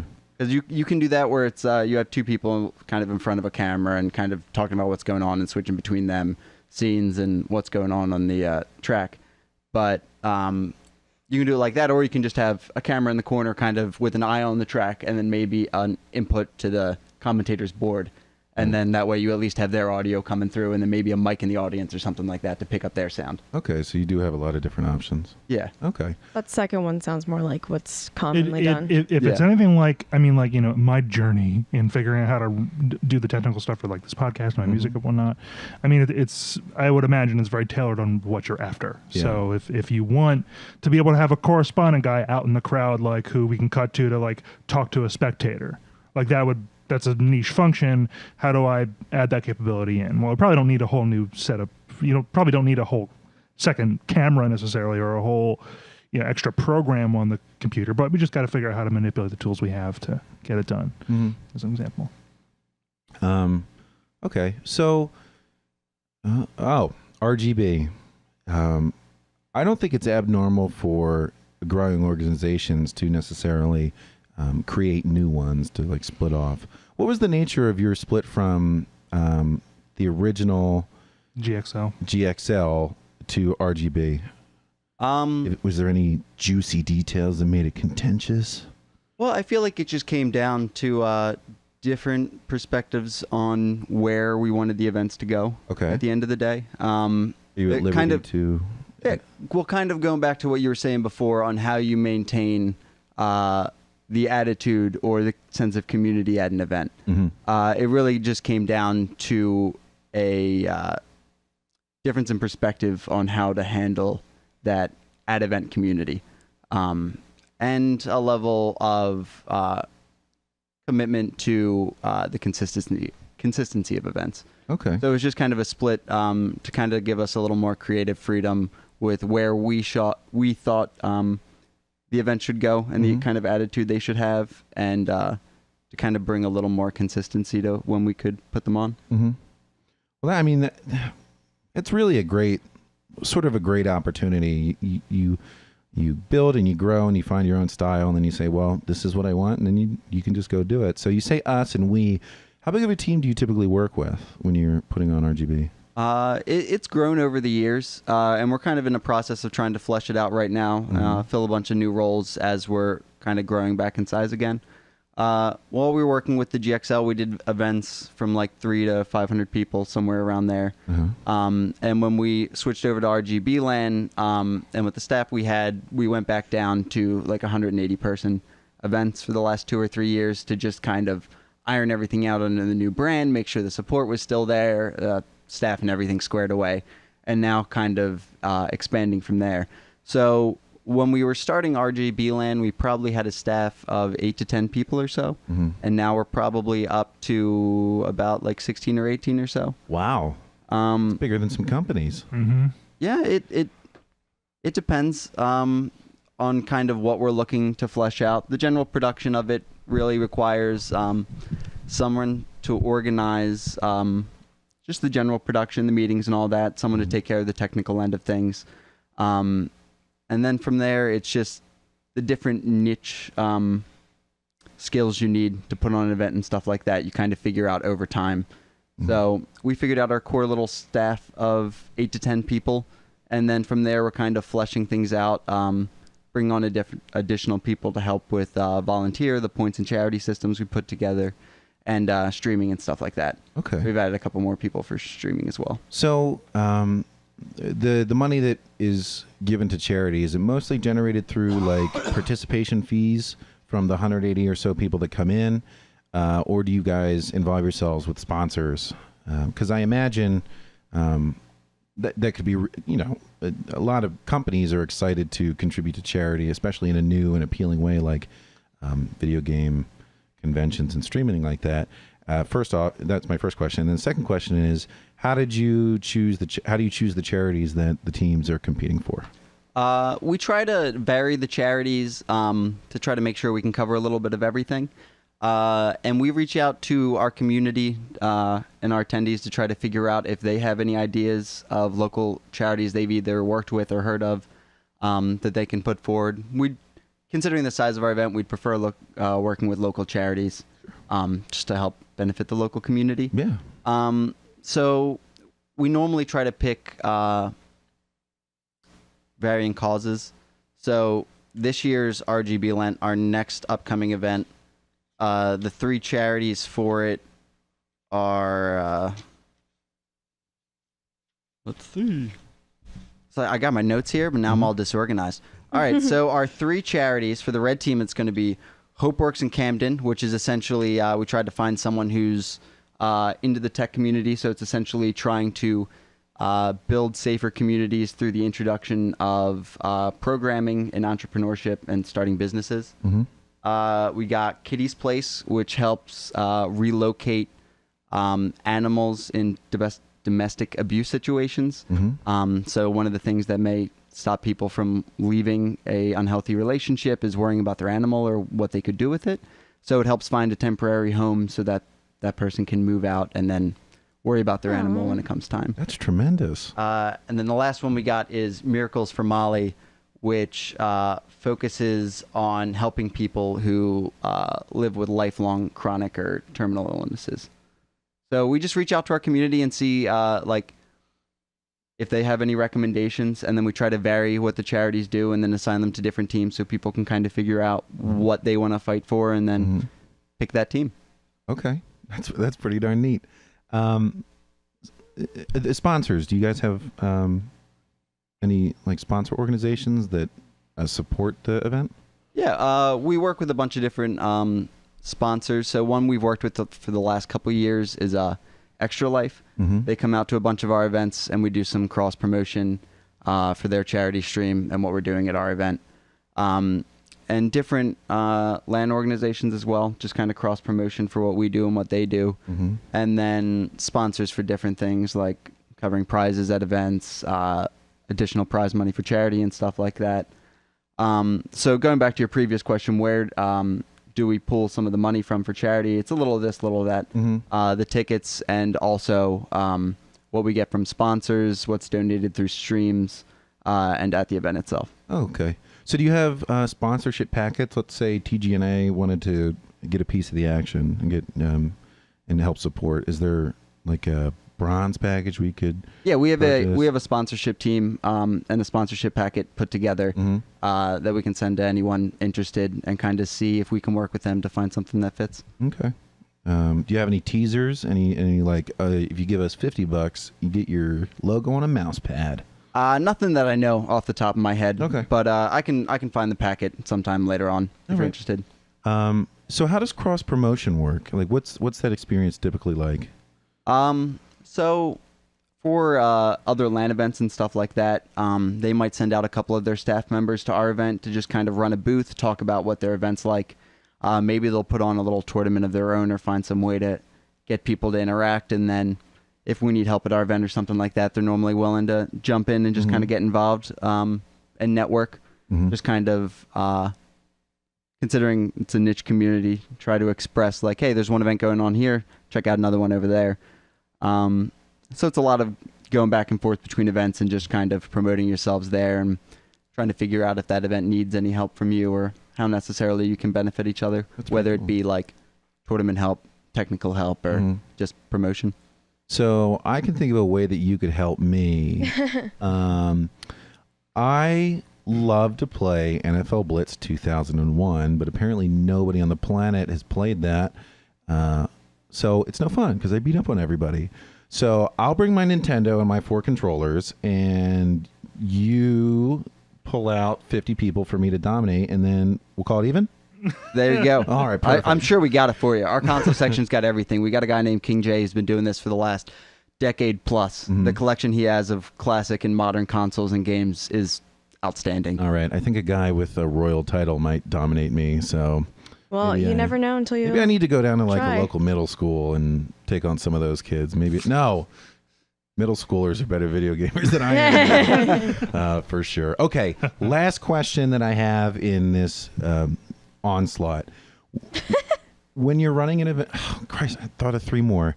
How long are your events? A couple days? Yeah, our events will normally start at noon on Friday and run till about noon on Sunday.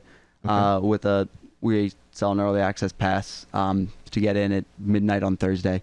So then it'll just go from midnight Thursday essentially to noon on Sunday. What? I lost it.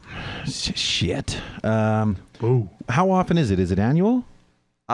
We've been doing annual for the last couple of years. This last year we put on 2 events. So we did one back in March and we're doing one in October again. Ooh. Very And cool. now, so we'll see where that goes going forward. But at the meantime, yeah, it was annual. Now we're kind of doing maybe 2 a year, maybe more. Very cool. Depends. Okay. Last question. I'm cutting myself off. What does your day-to-day look like? So Justin shows up on what day? You're there doing something, I don't know, and then it ends and you go, oh, another success. Yeah, so we start our planning probably 6-8 months in advance of the next event. We'll do all-night meetings and coordinate everything that needs to be taken care of in regards to promotion for ticket sales, everything on the technical end, making sure servers are set, all of our marketing's taken care of, sponsorship, etc. Everyone at this point kind of has an ironed out idea of what they're going to be doing prior to the event and at the event. And then once you get there, it's kind of everyone settling into their roles and just kind of trying to work together to put on the event. So what's it look like? What do you do? Okay. So for me, a lot of prior to the event is working on trying to coordinate some of the media stuff. So some of the photos and videos and stuff like that as well. In addition to just some of the general production style stuff and figuring out some of the logistics. I also help with sponsorship. But then at the event, it's a lot of just general production, helping between the different departments. So I'll jump between assisting with the stream if they need any help with production there, doing photo and video for the event. I'll manage some some little side events we'll do at this on stage, and then just jump between the different departments, see if anyone needs help, a break, or an extra hand. Cool. Do you sleep at all? Not as much as you should. Not as much as I should.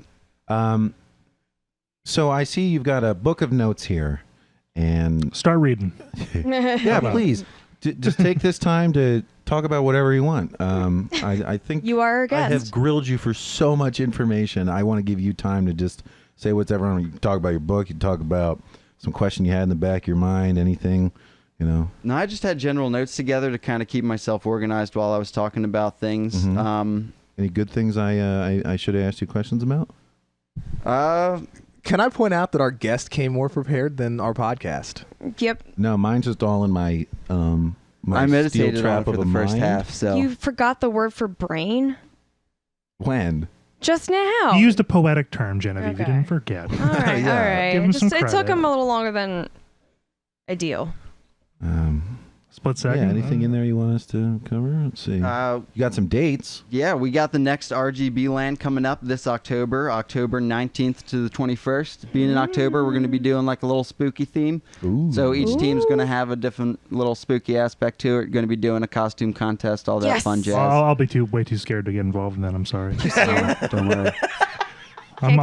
already spooked. Yeah, spookified. So Three come, spookified me. come check out all the video games. Bring your own computer if you have one. If you don't and you're interested in possibly running one, check out our social media online. Everything's just at RGB LAN. RGB LAN. Doing some RGB polls right now LAN. in regards to running equipment. But come out, play some tournaments. We got a bunch of competitive games nowadays. TF2, CSGO, Overwatch, everything that's going on. Also a bunch of older classic stuff. We'll do like some Quake tournaments or some Tetris, like high score stuff, or some older console stuff. Mm-hmm. We have a tabletop section as well. So if you like video games but are also into like Magic or Catan, something like that, What? you can come hang out and. Any Been on vendors? some- Can I go pick up some sick gear while I'm there? That's to be announced so far for Ooh, this next very event. nice. But the last event we actually had a national Catan qualifier. So Yeah. whoever won our Catan tournament, congratulations! They went to the Catan World Qualifiers. Wait, you can be good at Catan? That you Yeah, know, like it's not just chance. What? Wow. Hmm. I did not know that. there's some skill to everything. I suppose it's figuring out where the RNG ends and the skill comes in. How did you come up with the name RBG LAN? RGB is just kind of a common term in the gaming community, the colors of keyboards and mice and stuff like that. And we had the idea of splitting teams up into 3 for charity, so RGB just kind of fit. Mm-hmm. See, I think that's how we'll get all 5 of our listeners to remember. They'll say, what was that called? Oh, the One of colors. them's here already. Yeah. So we've already had your dad on. Now we've had Justin on. We've had Paz on. Mm-hmm. Is there anybody else out there? Paz doesn't listen anymore. Bridger took a break. No, hey, That's it. Then We got that- another I don't know what follower. about Jamie. I don't think he listens either. We'll get there. We do have people listening, and we appreciate every one of them. But RGB LAN, go check them out. RGBLAN.com. RGBLand.com. Go check them out. I can guarantee you we're going to get involved this year because it sounds so super exciting. Thanks for answering all my questions. We're going to take one more quick break, go over, and then I think we got to have just some straight up video game talk. Pick your brain. Thanks for having me. All right. if thanks. I did not call your name out to our listeners, please tweet us at TGNA. Oh my goodness. What's our Twitter handle? You're in control The of Twitter it. that you're in control It of. should be 2 guns, Shut no it. ammo, right? You Or it might be shit. TGNA Play or something. It might be TGNA Play. I think it is because we wanted to keep it consistent. It is at 2 Guns No Ammo on Twitter. Please tweet us. That's more consistent because everything else is too good. Yes, please tweet us and let me know your name so that the next time I call out all of our listeners, I can call your name out too. And then your we'll know social who you security are. and your birthday. Patreon perk. Frank will read the entire list of subscribers every episode, Yes. Yes, I will. no matter how big it gets. No, I'm just kidding. I'm just playing with. All right, we will be back.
back to TGNA After Hours. We're 20-somethings and we're bored. That's true. Want to listen to us talk? Call us at 888. That's Cocksuck. Send us your sexy faxes. Yeah, it's facts. Oh yeah. If you fax us ASCII porn, we'll look at it. Yeah. Also, We'll if give you comprehensive you want to reviews. send me any compensation to say anything in that voice, I'll do it. And then I'll say I'm a voice actor. I think part of what the audience needs to know is that you were also rubbing your chest seductively as if the people would see that. I didn't even realize. He's a method actor, all right? Yeah. Yes. Yes. I become. Definitely not an actual profession of I've definitely never used his services at all. Definitely. Okay. Video games. What are What? they? I don't know. What Okay, are so those? we were talking off air. I'm informing the listeners that we were talking off air a little bit about the staying power of different characteristics of different games. Now, on one of our previous episodes, Bustin' Justin, great name if you were a cop because you're always busting criminals. Bustin' Justin. Good. It also we talk- sounds like a porn name, but You're welcome. He bangs around. oh, that old Bustin' Only Justin business really class. bangs around. Only business class for Bustin' Justin. At Bustin' Justin on Twitter, ladies and gentlemen. Dude, do it right now. What's your Snatch chat? At I Bustin'. must It's be not- Bustin'. It's Must not free. Anyway, Okay. Staying power, different aspects of different video games. Bustin' Justin's nuts. What? thanks. .com. That's Yes. way to kill it.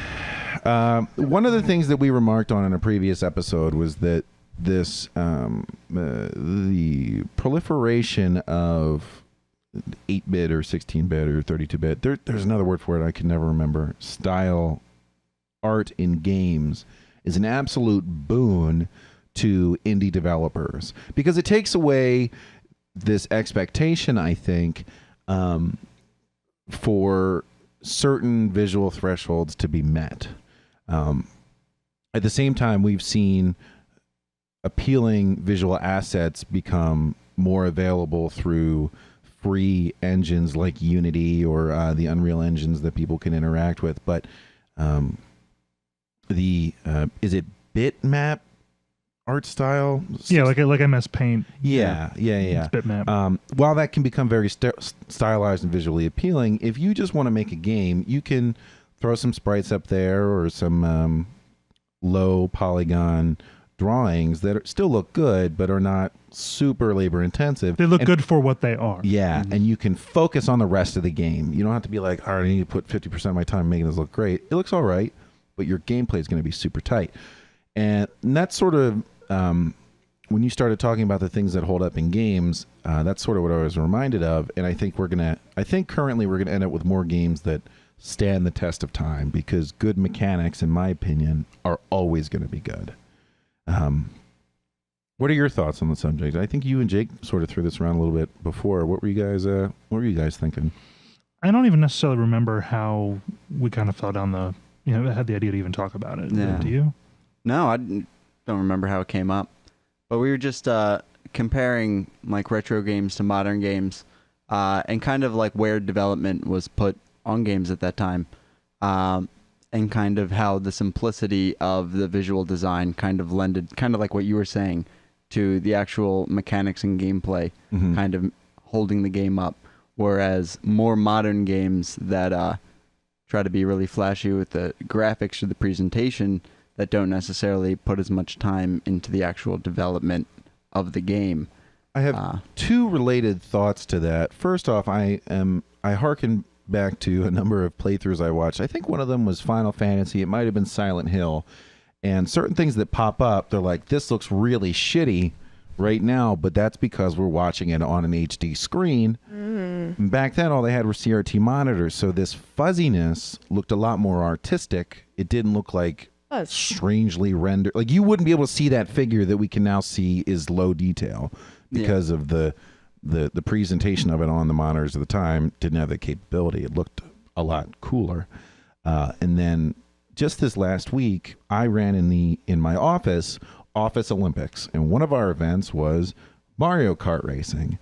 And some of the younger guys picked up the old N64 sticks. And as we were racing, they're like, "Oh, I really can't see this fucking gopher or whatever it was. I can't see these bananas. There's really no polygons on this screen." And I turned to one of them and I went, "It's part of the fucking game." Yeah. You know, and it was an interesting thought that like they really would build in the lower graphical capabilities as part of the challenge of the game. Yeah. Right? And they would sort of lean on that, which I don't think they do. I don't think you can do anymore. You know, you don't have to. It's sort of they were forced to do. They knew their limitations, and they could either try to work around them or say, it's part of it. And you just fucking deal with it. Well, yeah, I feel like as you were saying before about like some games nowadays that are like bringing that style back in like indie development, it's the same thing where you can use a smaller team and focus more of your time, as you were saying, on the actual development of the mechanics of the game and not have to worry about the visual art style. Whereas like AAA companies now at games, the development of a game itself is kind of like a movie at this point. So the amount of budget that goes into it and the amount of production they put, they feel like it has to meet these standards, I suppose. And what was it? Metal Gear Solid 5, I think, cost, what, $80 million to produce? It Sounds about right, yeah. It was astronomical, just like a movie, you know? Like, I mean, I guess some movies are $300 million, but Some movies are like 100,000. Yeah, well, I think Grand Theft Auto 5 is a good example. I could be wrong, but I think that game was like 150 million plus to develop. Goodness gracious. But at the same time, the amount of money they've made back on that game since with like in-game transactions and the way they've worked that economy is insane. Sure. I rarely see ads. Watching YouTube at work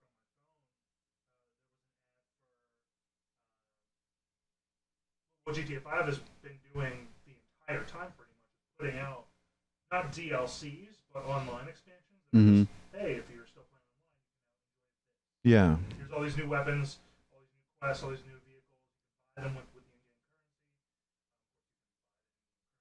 currency. $0 if Right. you choose to, but that's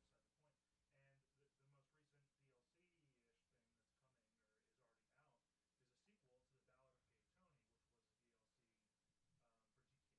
is West, California, and now there's cool because I thought that was but yeah, they're still doing it. Yeah. Still doing it, and they seem to have a really strong player base. I didn't get it. Well, I think that just made me think. No, I saw an ad. I saw that ad as well, and I was sort of struck by somebody showed how often GTA used to put out new iterations, and once they got to GTA 5, it's been years and years, but they're still putting out content online. I was like, I wonder if this is giving the consumer the same kind of quality experience, because every Grand Theft Auto iteration that came out was like a big step. That's the thing. I don't think it is giving the same experience for the consumer. I think that's definitely one of the things that's just easier on the developer to pump out that kind of content and that microtransaction, and especially with Grand Theft Auto in the style of game where you're trying to like build up your virtual life, I suppose. People want to get like the latest and greatest. So as soon as they release something, it becomes part of like the status of in game. Like someone else has it, you want to get it. Yeah. And it's easier to make vehicle models than a whole world. But I think that's not necessarily that might not be giving them enough credit. A platform, a really solid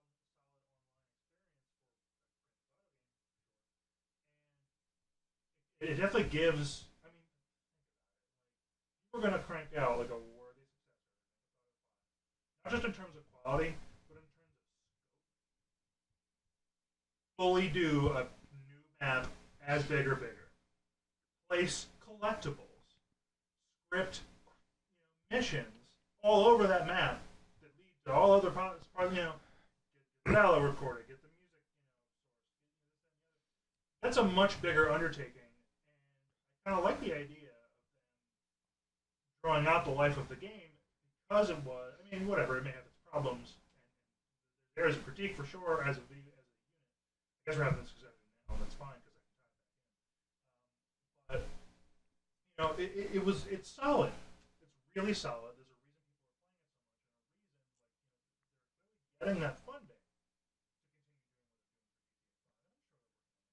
If you, I think it's a really cool idea that you can buy it with in-game currency because that And you can earn that currency. yeah, and I think that sort of surprisingly supports your hardcore. I don't want to say hardcore, loyal gamer in the community. So somebody who's been playing all this time probably has the money to buy the expansion. Well, to be clear, the expansion you already bought the game. It's like weapons and stuff that you purchase, But, or yeah, you don't buy this stuff. Like you just log in and it's like, oh, this is the event that's happening. Oh no way! Yeah, it's. Oh. Who knows what they get? Rockstar's a pretty solid company. So I mean, they're what were you able to buy with in-store or in-game Well, currency? in-game currency is just $1. And what were you purchasing if not the new missions? The dollars. You buy vehicles, planes, you upgrade your house. Stuff Oh, like okay. that. So you don't have to buy Yeah. the. So they add more shit to those Aspects of the game. Oh, okay, okay. So the money you earn just by races, completing quests, whatever. I don't know if you've hopped on. But basically, it's like an open world, right?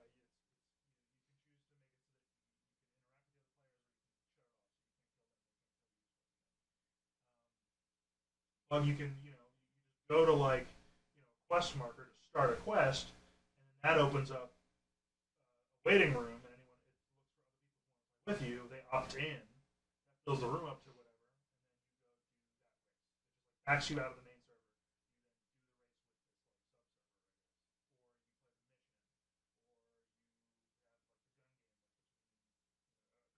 Mm. the gun game. So you just navigate the main overworld to then participate in anything from just PvP to so it's all the possible online games right there for you to choose. And that sounds like a dream come true because Yeah. every time I played through GTA, I've been like, I just want more missions. Yeah, when you put it that way, it really if it's not broken, don't fix it. Like GTA 5 is one of the perfect games to add additional content and stuff like that because you're really just building upon the world you've created. And I will say this: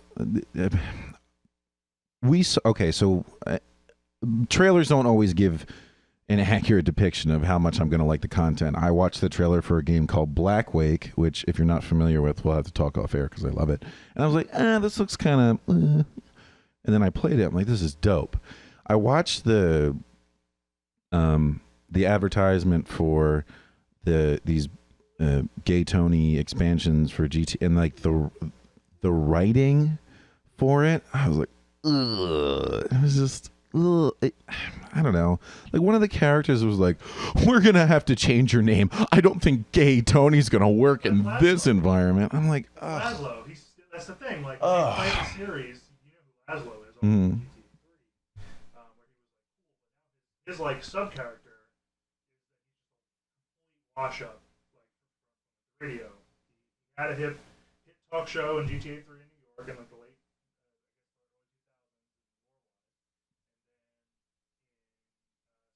San Andreas, he's there, but it's years earlier. He's out west, and then GTA 4, he's in there. GTA 5, he's in there. And 5, he actually interacted with him directly, a side character, and he's like the biggest piece of shit. Like he's just scummy, and he's the one who in the trailer says that line. Oh, it's PC. He's like up against Gay Tony. Wow, yeah, that's really cringy. That's that character. Yeah, well, He is cringy and pathetic. shows what the fuck I know, right? Yeah.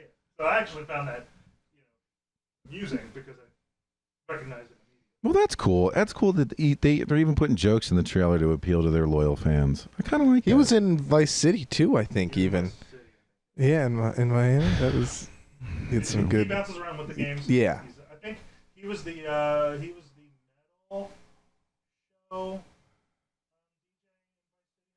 I thought he was the talk show guy in Vice City. You know what I was shocked by? How huge of a community still plays Grand Theft Auto San Andreas. And I think that this is, it harkens back to non-graphical characteristics of a game aging really well. If you look at it, it looks pretty shit. Yeah. Like, Still have it, still play it, still love it. I was playing through this old game like Sniper or something, the first one, and it's a fun game now, but you're crawling through, war-torn streets of Germany or whatever, and I was struck by how empty everything was. It was essentially like 2 walls, a floor, and then like a barrel over here and a burning car over here, and you're crawling through, and I'm like, look at how bare this is. And I look at San Andreas, and it's the same way. Now, of course, when I was playing it, it blew my socks off, There's 10 characters all wearing green sweatshirts, and they're patrolling their territory. Whoa! But It's like some degree of like not quite procedural. yeah. Sometimes you'll get 4 of the same Walking the exact same way in step. same line. Yeah. Millisecond. That Or you'll get like the odd conversation where they say the same line at each other and response to each other. that doesn't happen in real life. Yeah, well, you know.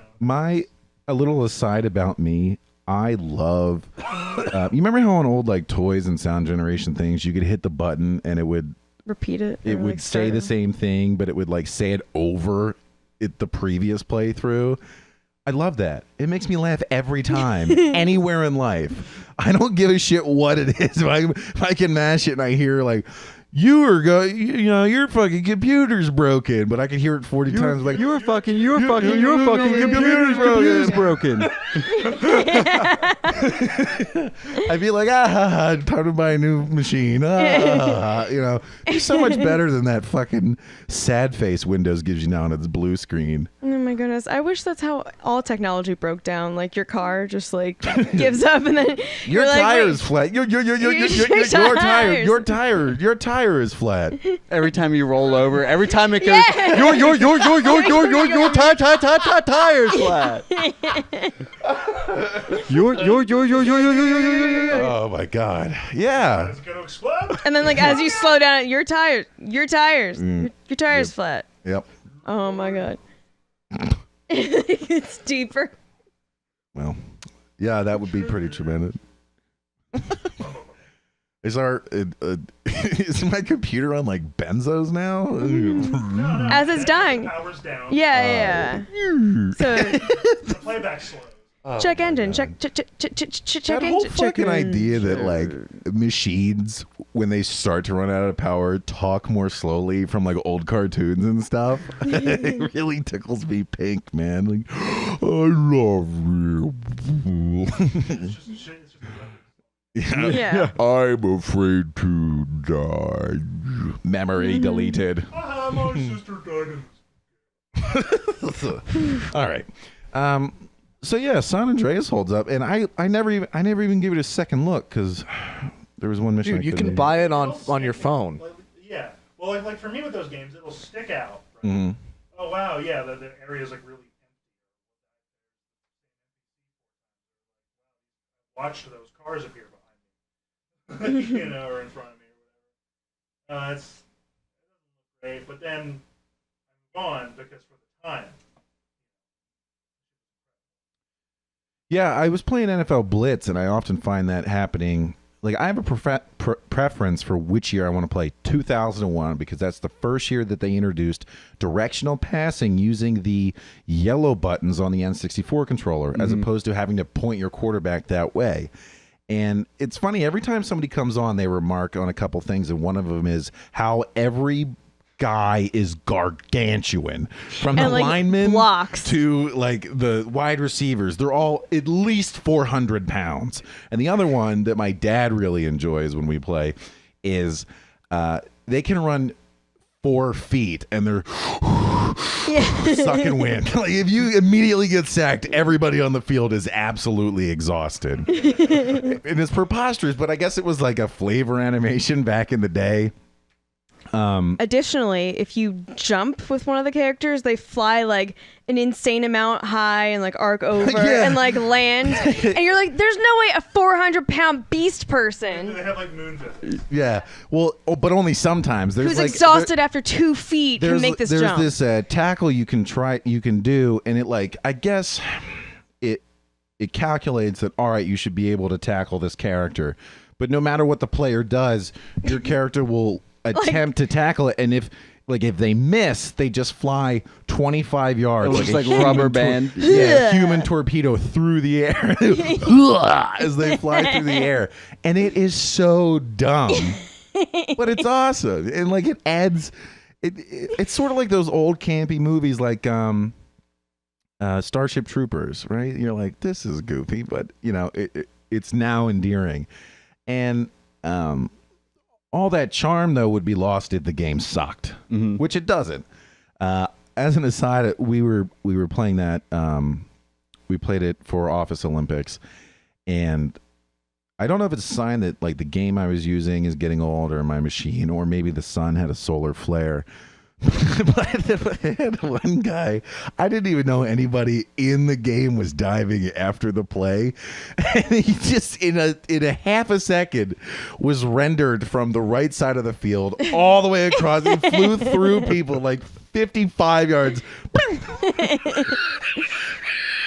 Oh, no. I don't even know what generates an error like that in these old games. It's not like a disc. They're not that complicated. That is my favorite part of it, is trying to figure out the logic that leads to what the hell just happened. Oh my god. It had to be like the result of a Exactly. Yeah. Yeah. If this, then that. If this, then that. Someone's If this, sitting then home at the end of the that. day playing that, and they're like, "Oops, that was me." Yeah. Like someone's sitting there, they're like, "Oh, it's that." There's like 4 things going on in these games instead of a million like nowadays, and one of them's like, yeah, this makes sense. The computer goes, that's definitely what we're supposed to do. If solar flare, then projectile. Well, that's the thing. We talked about it earlier. There was somebody doing a speed run on Super Mario 64, and in this level, they all of a sudden appeared through this impermeable surface, fell and took damage, and people were like, how the fuck can you do that? And there was like a $10,000 reward for recreating it, and nobody could do it. Well, the community examined it, and they think that it was a single bit in the game would hold the value for like teleporting a character vertically. If it's a 0, everything's normal. If it's 1, he teleports, and they're like, it must have been a solar flare hitting that bit perfectly from this. Like, what are the odds? And that they captured it, but they're like, that must have been it. And if you think about how ridiculous that is, it's really it's a lot. The sun's like, fuck it. Like, let's Let me shoot that. give from him an space. anomaly today. Shoot it from space 8 minutes ago.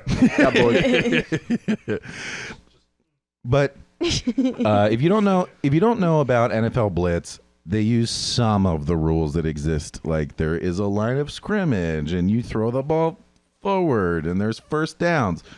But there are no rules about illegal hitting or anything. So my favorite part of the game is after the play, you can just like punch the dude you tackled, or do a body slam, or if you tackle him, you pick him up and like Throw him over your head. belly to back suplex him onto his neck. It's essentially a combination of football and WWE wrestling. The announcer go, With as much shit talk, because like and your the announcer characters go, is that legal? And you're like, no. But, you know, I played with, like, that is the whole point of the game, right? There's the whole point of the game, and I played with a person. I think it was my roommate in college, Mike. After the 3rd time I did it, he started to get mad. He's like, dude, you gotta stop. He's like, dude, stop hitting my guy after the play. So all I did was do it more. You know, I got 5. You hit AB real quick and switches to like 5 guys. Yeah, they're all jumping They all at the same body time. slam him. He's like, bro, you gotta stop doing this. Not cool. And it doesn't affect the gameplay at all. all. It's There's just this like 5, Dude, that's 6 illegal, seconds. man. Yeah. Yeah. Quit it. Yeah. Oh my god.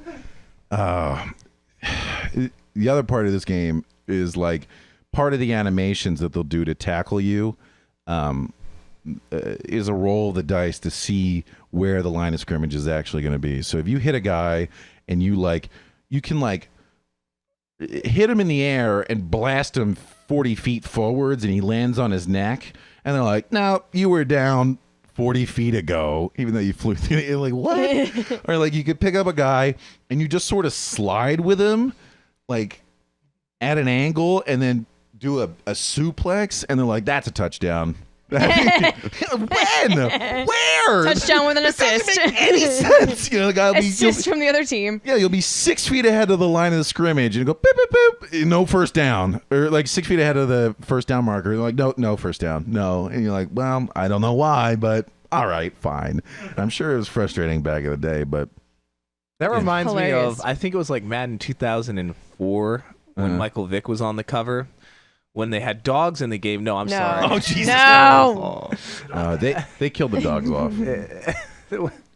When they had these cards that you could get, and I'm pretty sure you could use them even when you were playing online. And like when I say card, like they were in-game cards that you could play, and like they'd be either like they'd be advantageous for you or sometimes disadvantageous for your opponent. So it'd be like you could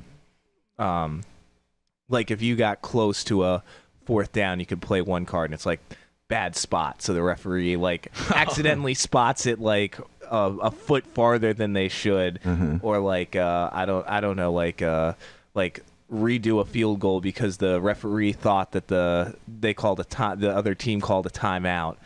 That's pretty neat. Yeah, yeah. So it was like you could play these cards, and I don't know what the point was. It was a long. This is like 2004, so it was like 14 or 15 years ago that this game came out. God. But it was like a way to introduce some like, I don't know, variants and whatnot. Yeah, pretty interesting though. But that's the kind of thing that'll get you to pick up, you know, Madden 2004, which you would never think of again. I would, because Michael Vick, and you could just literally play as the Falcons and then just call a Hail Mary. All the secondary and everything gets pulled downfield, and then just sprint with Michael Vick. And that was when they first introduced the like the right stick. You could do like juke moves and whatnot. So you could just play as Michael Vick and do spin and juke moves, and just like almost every play score a touchdown. So with just Michael Vick. In our NFL Blitz tournament, we both decided to be the Chicago Bears, which in that game they were trash.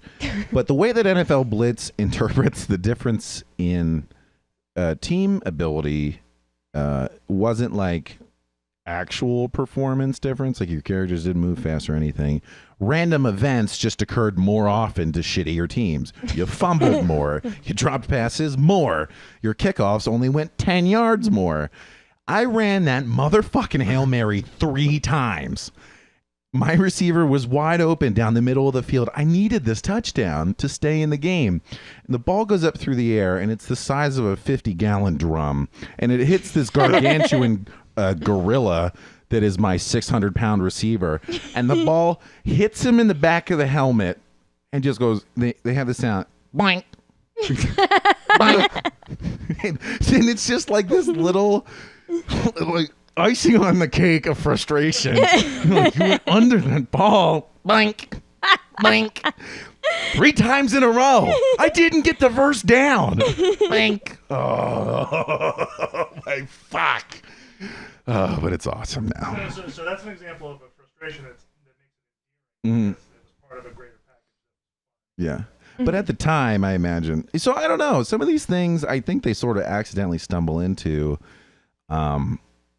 But with the lower graphical demands of the style now, I think it sort of sets the tone, and I think that's a big part of indie games becoming successful. Like that's why we see early access on games now that have been out for 2 years. It's like, listen, we're trying to make a good game, but like, don't bust our stones too hard. You know, like it's early access. Come on, just like. You know, low poly count games, meaning like polygons used to draw characters, more polygons, more detailed. You're like, listen, don't expect a whole lot from this end. But other stuff, like the mechanics, could be really good. So you guys were discussing, I think, how GoldenEye held up. I brought that up. Another thing that came to mind, related to the initial question. Yeah. But when Justin and I were first podcast, I brought Okay. And graphically, fighters are sprites that were Oh yeah, yeah. and Can you? Mm-hmm. I have a question. yeah. Can you define what a sprite is? Because it was used earlier in the, like, what does that mean? So sprite is like a character on the screen. Okay. Right? And the sprite will be the series of really still pictures of that character in different phases of walking, Okay. or their punching motion. So it might go through like 2 to 5 pictures Okay. so that your character moves around. And I think they're inherently 2D. Yeah. Yeah. Mm-hmm. I'm going to instead program this Right. whereas the sprite like It's more like flip book, just flip- pictures. is probably the best way. The original Mortal Kombat, the fighters on screen were sprites, but Okay. the sprites were photographs of people. I fucking love Oh it. boy. I love it. It's like so obviously compared to what else was happening and people who were trying to. It must have been lower budget. Mm-hmm. It had to have been, but it's iconic. Everyone knows what that game looks like, and it facilitated really good, like pioneering fighting games. Mm-hmm. Mm-hmm. You know what I mean, people still you can go on the Xbox Live Arcade and buy that game for $1 or less. Play it wherever the fuck you feel like on a modern console. Yeah. You know what I mean? You can still enjoy that game, and like so many others like it. I'm not a big fighting game guy.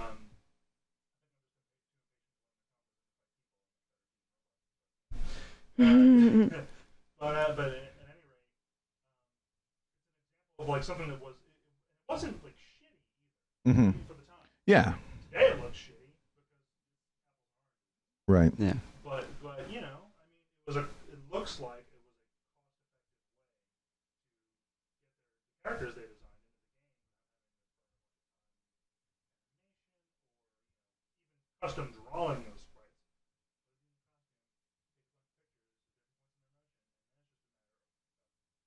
Programming how I saw a game played that uses the same style today, and it's clearly like just the devs taking pictures of themselves in a costume, like totally taking the piss. Like one guy is like an adult wearing a diaper. No. Right? Yeah. And they like, but the mechanics of the game, I think it's taken off of like Tekken and how it fights or something, or whatever the mechanics were really solid, and then they throw this goofy shit over top, taking the piss, and it's so much fun, right? Because you're like, look at this guy. He doesn't want to take his shirt off, but he's like, it'll be fun. Or they get some dude to dress up like what did they do? They took like a lamp. They stuck like a bunch of like foam hair into it. And he's like an otherworldly character, you know. but he's got Goro's kick from whatever game fucking Goro's from Mortal Kombat or something like that. And like those kinds of techniques, like I said, they enable people to make fun things now because it's sort of cheesy, but have a really good mechanics underneath. It reminds me of Super Smash Brothers on the N64. I do not believe there was an iteration of that series before, but here is my assertion: I don't believe that Super Smash Brothers 64.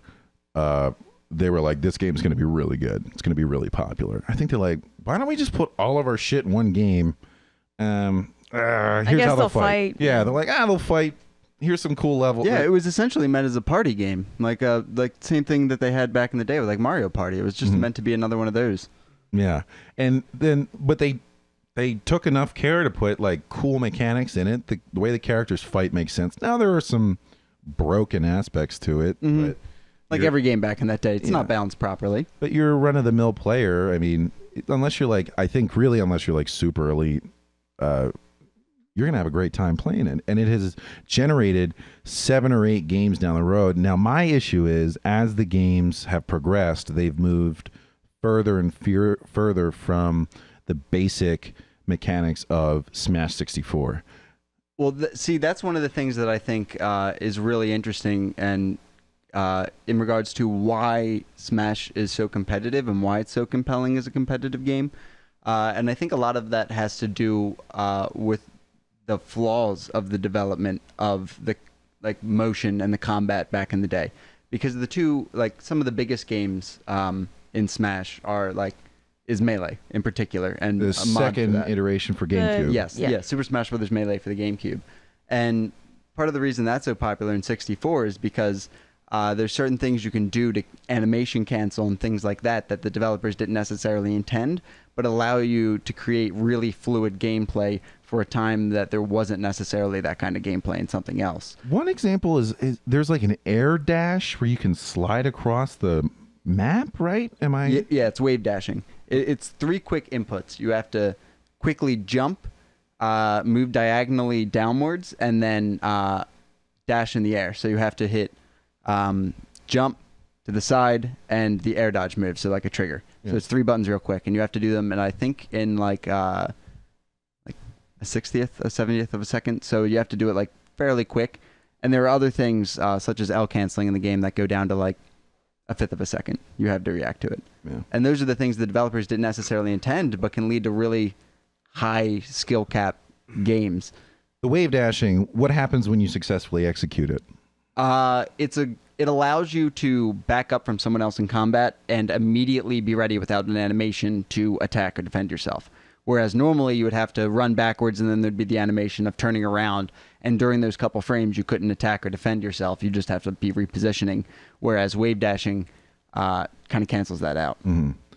That's such a tough characteristic, because you almost cannot design to that.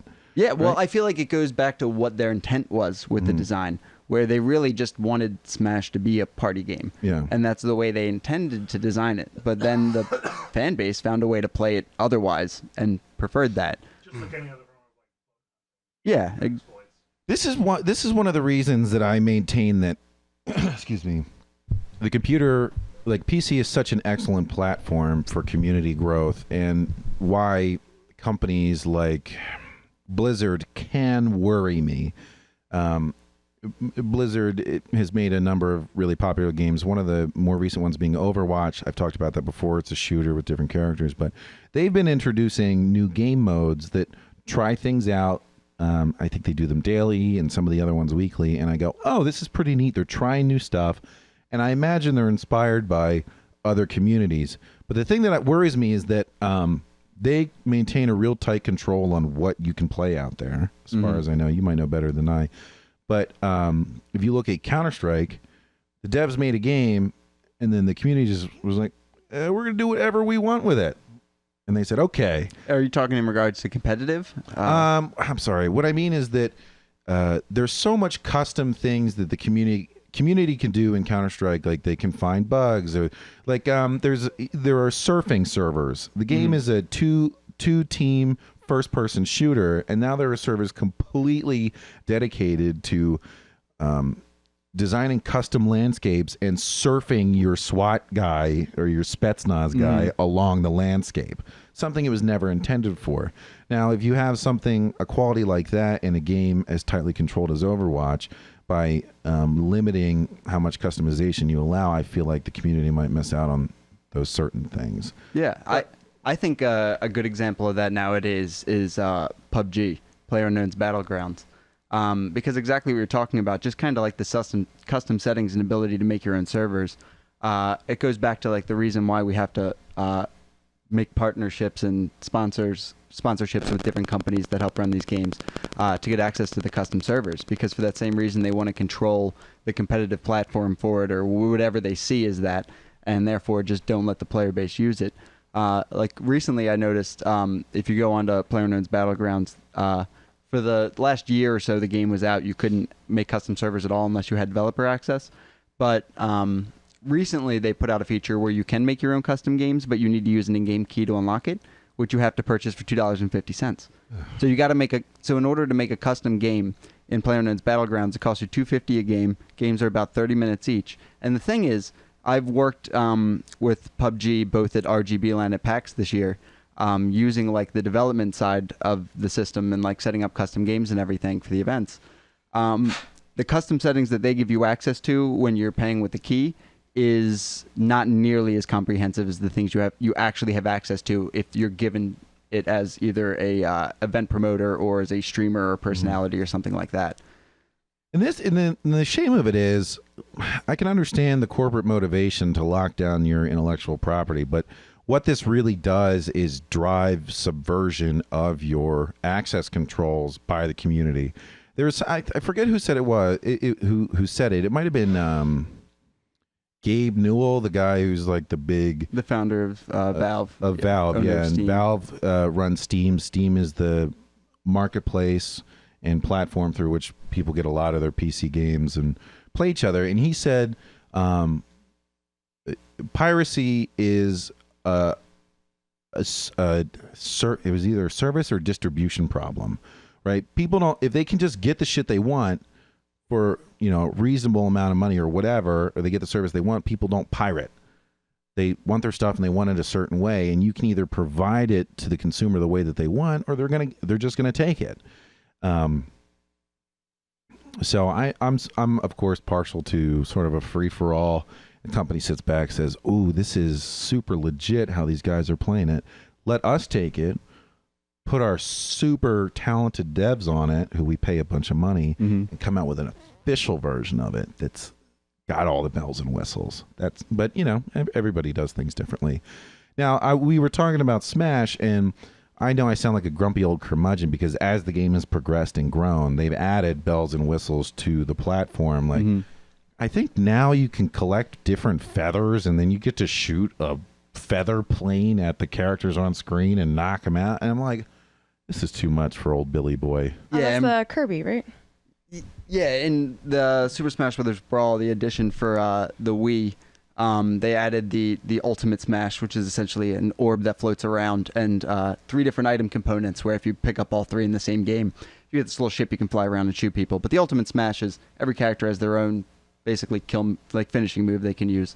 But I agree, stuff like that, while it's good for like the party aspect of the game, takes away from the competitiveness of it. Even when they allowed you in the second iteration in Melee to charge your attacks, I said, this is too much for Billy. I want to worry about jumping around, dodging, grabbing edges, managing my location on screen, and timing my punches so that it's not blocked by this character. You know, and what I would like is the lack of balance between certain characters to be focused on, and that perfect imbalance where it finds that yin and yang between the rock, paper, scissors. And like, you know, in the original 64 game, there were definitely characters that were like wicked OP and other ones that were sort of trash. But, you know, instead of like fixing that, they added all this stuff, and I don't know, but it sort of seems inevitable if you have a good platform, you're going to try to add more on it, right? Well, I feel like it depends, harping back to the direction they want to take it. Because I feel like even the player base, the core of the people who love Super Smash Brothers, the biggest competitive scene for that game is still Melee, the one that came out for the GameCube back in, I think, 2001. So that game is 17 years old and still the most competitive Super Smash Brothers, because that's the one, as you said, people found the ways to subvert the system and focus on the mechanical aspects of the game and not all the frills that they kind of added in over time to try to draw new eyeballs. And that's one of the things that the community's kind of been pushing back on Nintendo about trying to make the game more competitive and maybe disabling a few of those things to make it a little more competitive, which it actually does seem in Smash Ultimate, the one coming out for the Wii U, or I'm sorry, the Switch. They've made a couple improvements in regards to like competitive play, like in singles, you take a little more damage and stuff like that, and they changed a little bit of the combat up to make it a little more competitive friendly. In addition, it's kind of funny that they've had to, or I don't know if it's funny or unfortunate that they've had to sort of relearn that lesson. Because I mean, it's far more basic, right? But I mentioned GoldenEye earlier. You know, in GoldenEye, it's split screen multiplayer, right? Had a whole bunch of different not just gameplay modes, but also another slot was rockets only, melee only, throwing knives, proximity mines, and there'd be other weapons on the map too, but it would emphasize these certain things, and then add to that, the cheats that you would unlock. They were pretty much handed to you, most of them. Some of the more niche ones, you had to do more impressive things in, GoldenEye 64 to unlock, but a lot of them, paintball mode. No, whatever. When you shoot, instead of blood splatters, it's paintballs, but it still fucking kills you right in the game. Or, big head mode, or, these goofy little add-ons that are really just ultimately just boxes you can check or uncheck to customize your little split screen game. And it turned that game into, it was party mode. Okay, you can only have 4 players on it, but whatever. Party of 4. Easy, no problem. You could do that. That was Smash Brothers too, The thing that I find really remarkable, and I would think would be a super compelling argument for companies to sort of allow modifications of their games, is look at what these communities will do literally for free. For free. Now, they're already pushing, unfinished games on the community, and they're having the community tested, so you cut money there.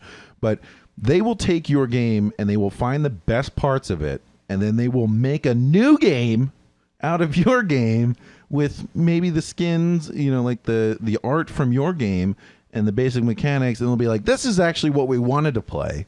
And you can go, all right, we're going to take that and we're going to release it with our stuff, and then we're going to put some new stuff you can spend money on in there if you want, and it's official.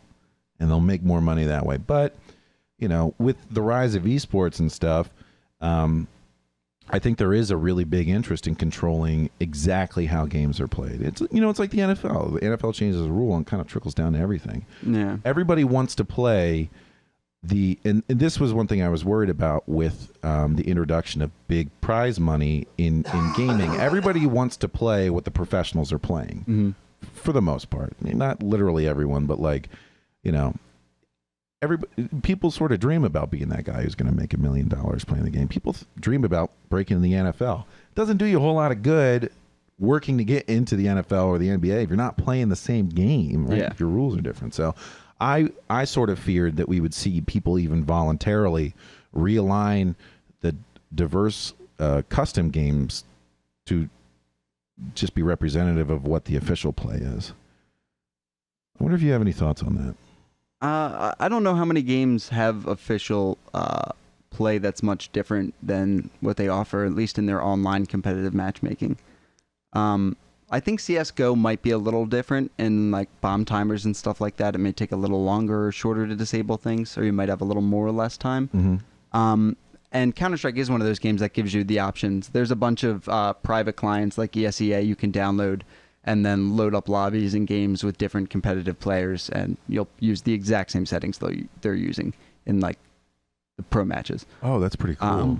But the CS has always been very accommodating for that sort of thing. Yeah, I remember. Well, that's why the game still has so many players. Right. You can do whatever the fuck you want. But see, I feel like that's the thing in a game like any Blizzard game. If they're gonna put out a competitive version that they're building a whole esport around, then they'll probably offer some version of that in game to the normal player base, if not give them the option to build that themselves. But I definitely agree that giving that option is way more beneficial. But it really just depends on what that company's particular scope or plan is, and what necessarily they're trying to get out of it. Because, Valve just seems to be more trying to get CSGO to just be as big as it can as an esport, and just kind of let it do whatever through the different companies they partner to put on the events.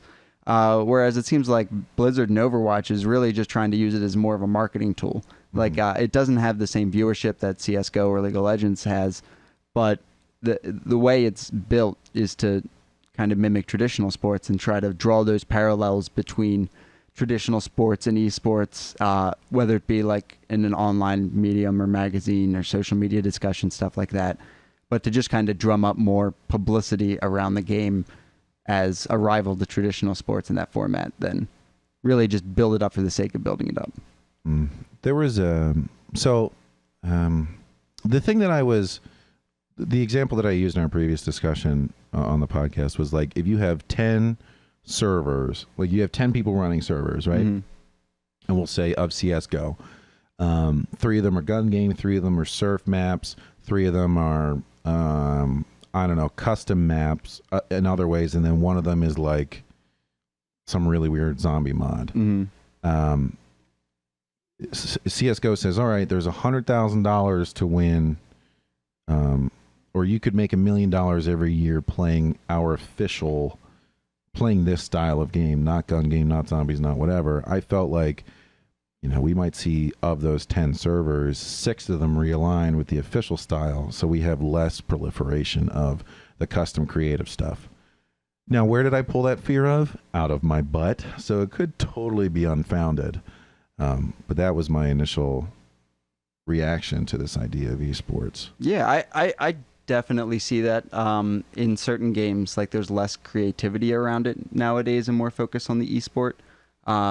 One may be, although it's not necessarily has the player base it used to, but StarCraft, I don't see as many like custom StarCraft games as I used to, as much as the focus on what's left of its esports scene.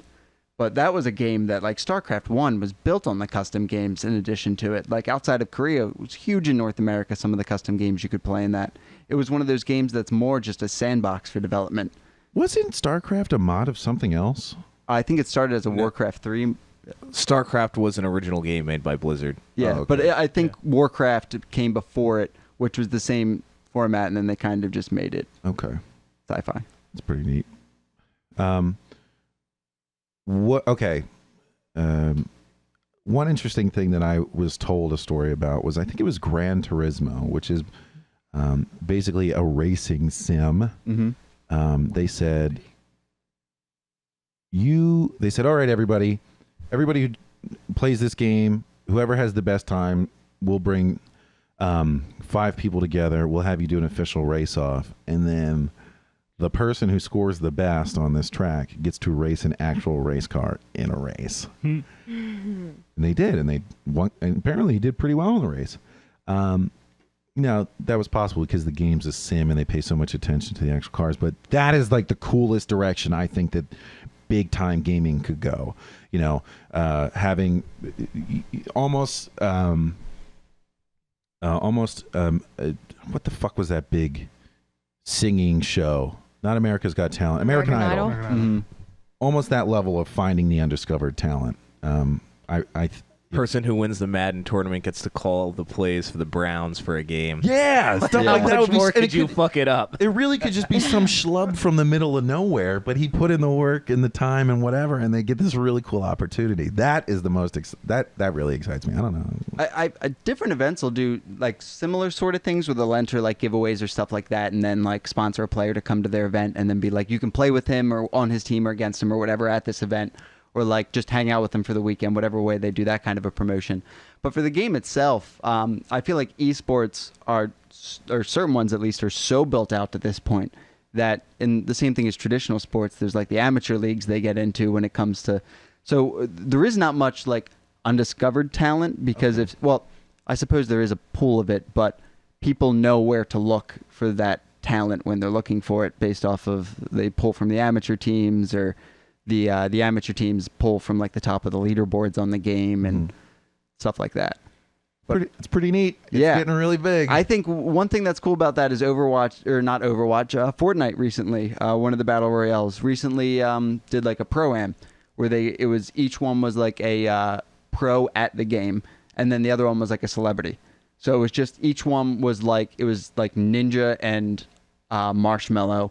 And then like Jericho. If you're unfamiliar, Ninja is an incredibly skilled streamer who plays Fortnite regularly. Marshmello is like An a EDM, right? Yeah, EDM. Yeah, and Musician or artist. Yeah. And then there was some guy from Team Solomid, one of the esports brands, playing with Joel McHale, like who's an actor on like Community and Joel McHale show and stuff like that. So it's interesting to just see like the blending of communities and stuff like that and the crossover in esports. But yeah. That's pretty neat. All right. We got to wrap up quick. We're almost getting on 3 hours. We know all you guys are falling asleep. We're going to real quick hit our Steam section, and then we'll call it a night. Let's see everything interesting we got going on today. Super Giant Collection. That looks like another one of those. You could find some real gems in there. It's probably It is a super giant collection. Yeah, I do Take see. a quick look. Yeah, okay. If it ever loads. I see Bastion Somebody listed this on week. there, which is one of the greatest games of the early aughts. Really? Yeah, What's Bastion about? Bastion is. I think it's just like, 2011. yeah, it's a kind of a strategy RPG game. God, I hope I'm not butchering it. But it's an indie game with a $3. phenomenal soundtrack. For $3, you buy that game. Buy Soundtrack Bastion. was also on Play there. it if you haven't played it for $3. It's probably like 6 to 18 hours if I had to guess. That's the normal like indie game length of like this type of game. But it's the whole game. There's like the a style. narrator who's kind of just talking about like everything you're doing while you do it, and it's got an incredible soundtrack. Look up a trailer. Isometric Check view it out. looks like a maybe action RPG. Yeah, sort of action thing. RPG. Platform 18 hours action for RPG. $3.99 or whatever it Oh, was. yeah. That's a fucking steal. $2.99. $2.99. $2.99. You like 80% immersive off. games, Bastion's for you. So let's see a quick glance at what else is in this There's- Pyre. Never heard of it. Transistor for $4. Okay, so three games and their soundtracks. But- All Pyre here is 8. What's that about?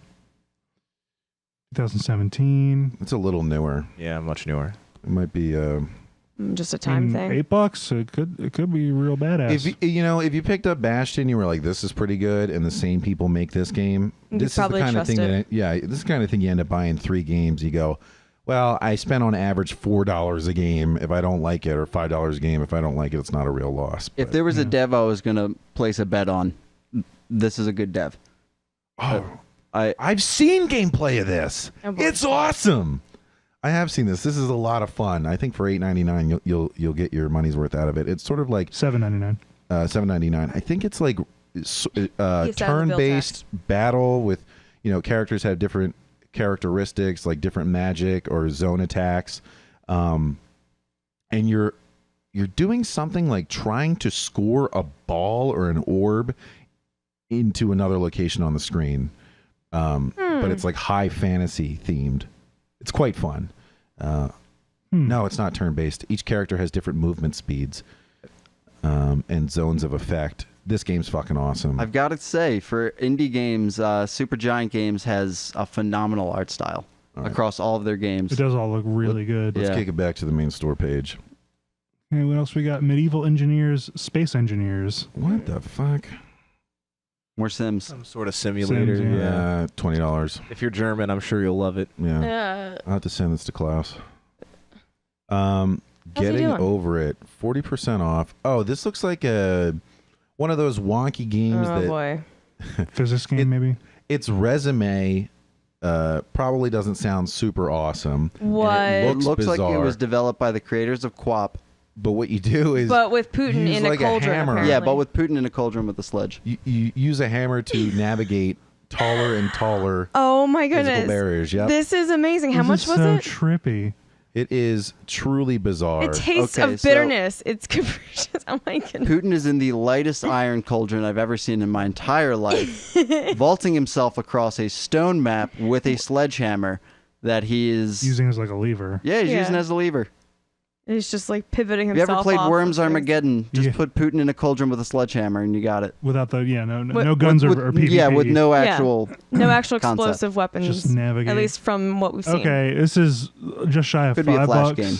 I might need this. I'm already over it. Mostly Oh, positive. shut up. I don't need to get over it. It looks amusing. I don't know. They only have pictures of one map. Based off of this art style, I bet this was a flash game that became a Steam like early access or Very like well might indie have. game or something like that. Oh, Space Engineers here on its own. Let's not click on it. That was with the I was looking at this a little bit earlier. Battle Zone. I distinctly, Franchise. I distinctly remember at a Chuck E. Cheese near me, in a little itty bitty straight up arcade, the ones you didn't get tickets from. Mm-hmm. At the back there was one where you sat down in a chair and it had like joysticks and shit, and you had to. It was in 3D, and there was a second one, and you could PvP these like Penis versus penis? these pretty low res. That's docking. these low res like tanks. I don't remember. I think it was called Battle Zone or something similar. But looking at this, it looked really similar, If you except wanna with le- a distinct RTS element. If you want to Where's the relive one Jake's right childhood, Yeah. Battlezone. But it's like part RTS, part vehicle first-person shooter. And I find it very appealing. There's 3 different games here. Battlezone Combat Commander for just shy of $7.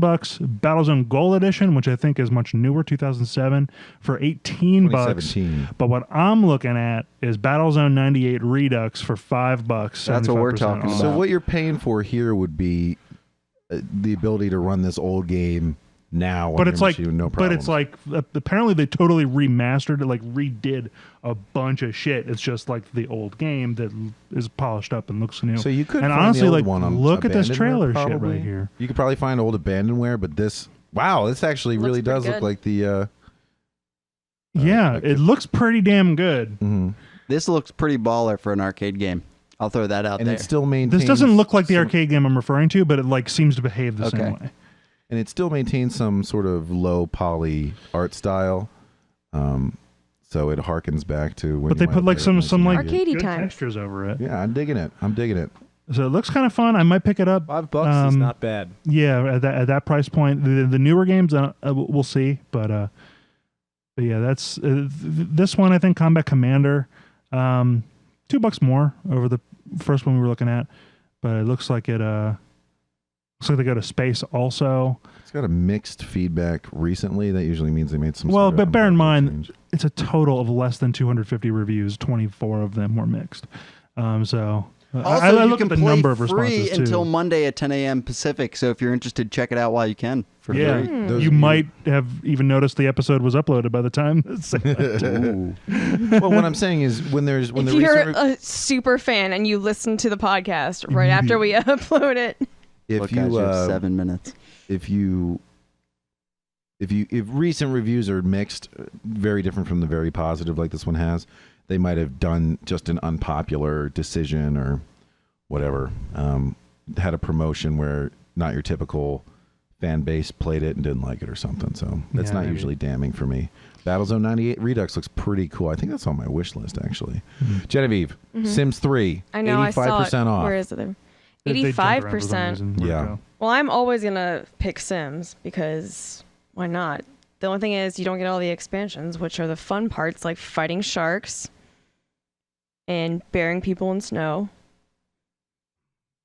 I wonder if It was here and it disappeared real quick. I wonder if I everything think it's up maybe in that rotating thing. I wonder if everything related to Sims 3 is also on sale. So if like you Because that's what happened when I got it, right? Yeah. It was like a I bunch checked of that out. expansion packs that were like $2. Speaking of more games that are, if not broken, don't fix it. Sims 3 is another example of that. A game you can just build upon and build upon with Yep. DLC. door kickers for $3. This is on my wish list. This is that top down, like you manage yeah. the movement of your units through an environment, and they engage, like pseudo sim with hostiles in a building. So, like what we're watching here are two SWAT members armed with pistols Basically going just into a room raiding. with unknown hostiles, and you manage their movement and probably their layout, and see how it goes. This looks like something I may be picking up. This Yeah. looks right up my alley. How much is it? 350. I've been waiting for this quite a bit. I Yeah. really like how they're showing people's comments over the video I wanted to Well, I watch. think I know, they're yeah. they're leading up to the idea that they have co-op. Hmm. All right, let's back out of here. Hill House Games. Kill House. Exactly. Vampire. Vampire. We don't need to Klaus? click on that. It's $37.99. Yeah, no thanks. This looks like a pretty cool game. But still, but I'm not 37. spending $37.49. I'm just not doing it right now. Yeah. Attack on Titan 2 for Wait, $30. what? And it's a game? There's a first game? Yes. Yeah, this one's 30. Do you just like play through the story or is it like Well, what I actually watched a review of Attack on Titan 2, and the pertinent piece of information is that because so little of the show has come out, right? I actually just watched season 2 finally, kind of recently. It's a lot of retreading, but that just means you don't have to buy both games. That's true. So Just buy the apparently the mechanics are real sweet, like using the omnidirectional gear. Yeah. If anyone who's never seen Attack on Titan or read it for that matter, It's an anime wherein I guess this like post future pastime. it's like it's like a weird, it's like an alternate like Middle Ages. And these cities are walled off, and there are titans, which are just gigantic humanoids. They're not quite human, but they're only motivated by eating humans, and they're huge and super powerful. And people have humans have very limited means of dealing with them. One of them being their only weak point is the nape of their neck. And you basically like sever where their spinal cord would speak to the rest of their body, and it's the only way to permanently kill them. Like But if you have to do it with like a steel blade or something. well, yeah, like you that. usually have to cut it, Yeah. right? Or I mean, they are susceptible to like cannon fire, but it takes a shitload of it. Yeah, and you have to be specific. in And your these are attack. black powder cannons, so they take forever to reload. Yeah. So the most viable way is to cut them at the nape of the neck. Well, how the hell does a human get up a 17-meter Titan in feudal Japan. but basically, If it's not even, and it's like no katanas. They actually have apparently these- Japanese people are really rare also in this. Yeah. Well, it's set in Europe. That's true. It's an alternate history of Europe. Yeah.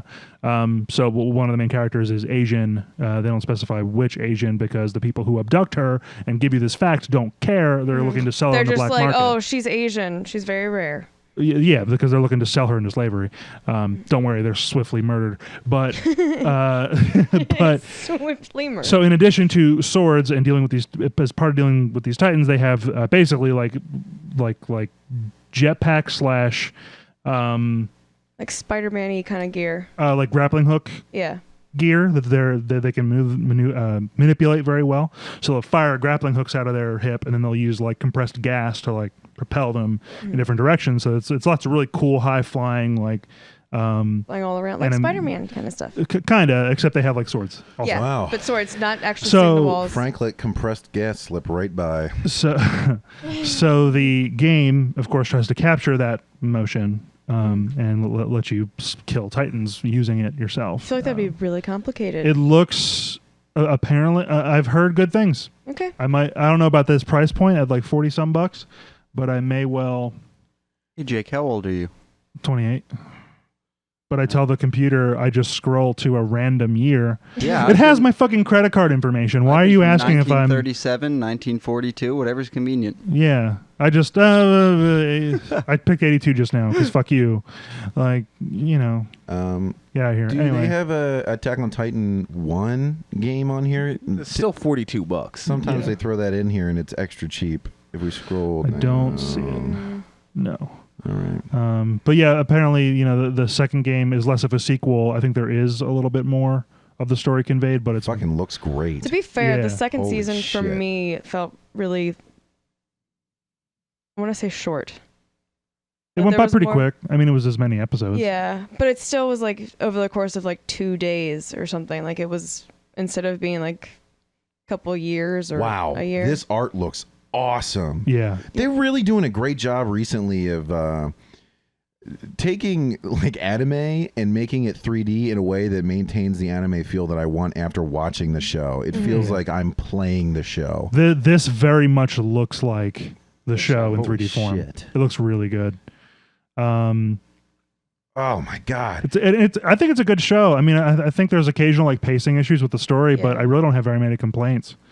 no, it is a great show. I will it's not cool. disparage the show. So yeah, but when this comes down, I mean, right now $42 on sale, 60 full price. I mean, it came out 2 months ago though, or 3 months Yeah. ago.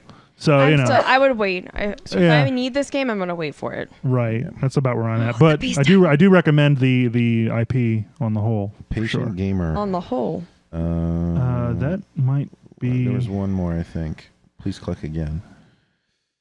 think No, that's it. that's it. All right. Not so, that strong of a showing. not What? bad, but there's some definite pickups. They're so cheap, and the Supergiant IP reports from Justin. I think I'm gonna have to pick that up. The Battlezone 98 Redux. I'd seen it before and it looked interesting, but the fact that you said it was good, I'm probably gonna have to pick that Well, up. I don't know if it's good. It just looks fun. I'm gonna pick it up also. And then, man, I was thinking about getting over it, but which is 40% off. But I'm gonna have to do more research on how long that game is because I don't want to spend $4.79 for like a single level Yeah. game. And like the pictures on the page we were just looking at only had screens from a single level. Right. So I'm going to pass on that. So what we do now is we go around and everybody picks a game or 2 games or whatever, say what you would buy. I'm going to go with I get all 4. I just get all 4. I hate being such a bummer. Well, for what? The ones you just 98 listed. Redux, not the newer one. I'd want to play the Redux first, and it is extra cheap. And then all 3 Supergiant games? All 3 Supergiant games. Not interested in the soundtrack. I can get those later if I really want to. That's it. My go-to here would be the Supergiant Games bundle. If you're not into the soundtracks, then just pick up the games individually. It's probably a lot cheaper in the bundle itself. And if you're iffy on it, then at least grab Bastion for $3. It's a good introduction to the dev. And if you're not picking up the soundtrack, check it out on YouTube. It's worth it, even if you're not interested in the game. Yeah, I'd pick up Bastion. Maybe I'd also pick up the Battlezone 98 Redux. We should get a little Battlezone thing going. Yeah. It'd be fun. If we could all play together, fucking right. Oh, I'm also going to get Kick in My Door or whatever. Door kickers? Oh, yeah. To I'm kick in on in door my kickers. door. Yeah. Like That you're does look fun, inviting the too. raid to happen. Yeah, 350. And they mentioned... soft Which team are language, you on? man. Yeah, they Kick in my cock-teased me door. with fucking co-op on there. You guys gotta have co-op. That's what we were... The whatever. If it has co-op, I'm going to play with one of you jabronis. Inherently, I would pick Sims, but I already have that. So I would like to see what Getting Over It has to offer. Otherwise, it would be Bastion probably by itself. Probably not the bundle, but Semi-unanimous on that one, I think. I guess I didn't say. Yeah, I'm feeling probably Bastion and Battlezone 98. And maybe some of the other Supergiants, but one at a time. Great. All right. That's the end of our episode. It went a little long. You're welcome, or I'm sorry. Whatever. Once again, I want to thank Justin for joining us. I hope you had a good time. Yeah, thanks for having me. Can you lay out that website that everybody should go to and check out one more time? Yeah, if you're interested in gaming LAN events or just interested in what a LAN is, check out rgblan.com. Our upcoming event is October 19th to the 21st, so check it out. Tremendous. I can't wait. I can't wait for us to get involved. I'm stoked for that. And don't forget about us. We have our Facebook, our Twitter. There's even a Patreon if you really love us. And we're on SoundCloud and YouTube. 2 Guns, No Ammo. And don't forget, cock 'em, lock 'em, and rock 'em, baby.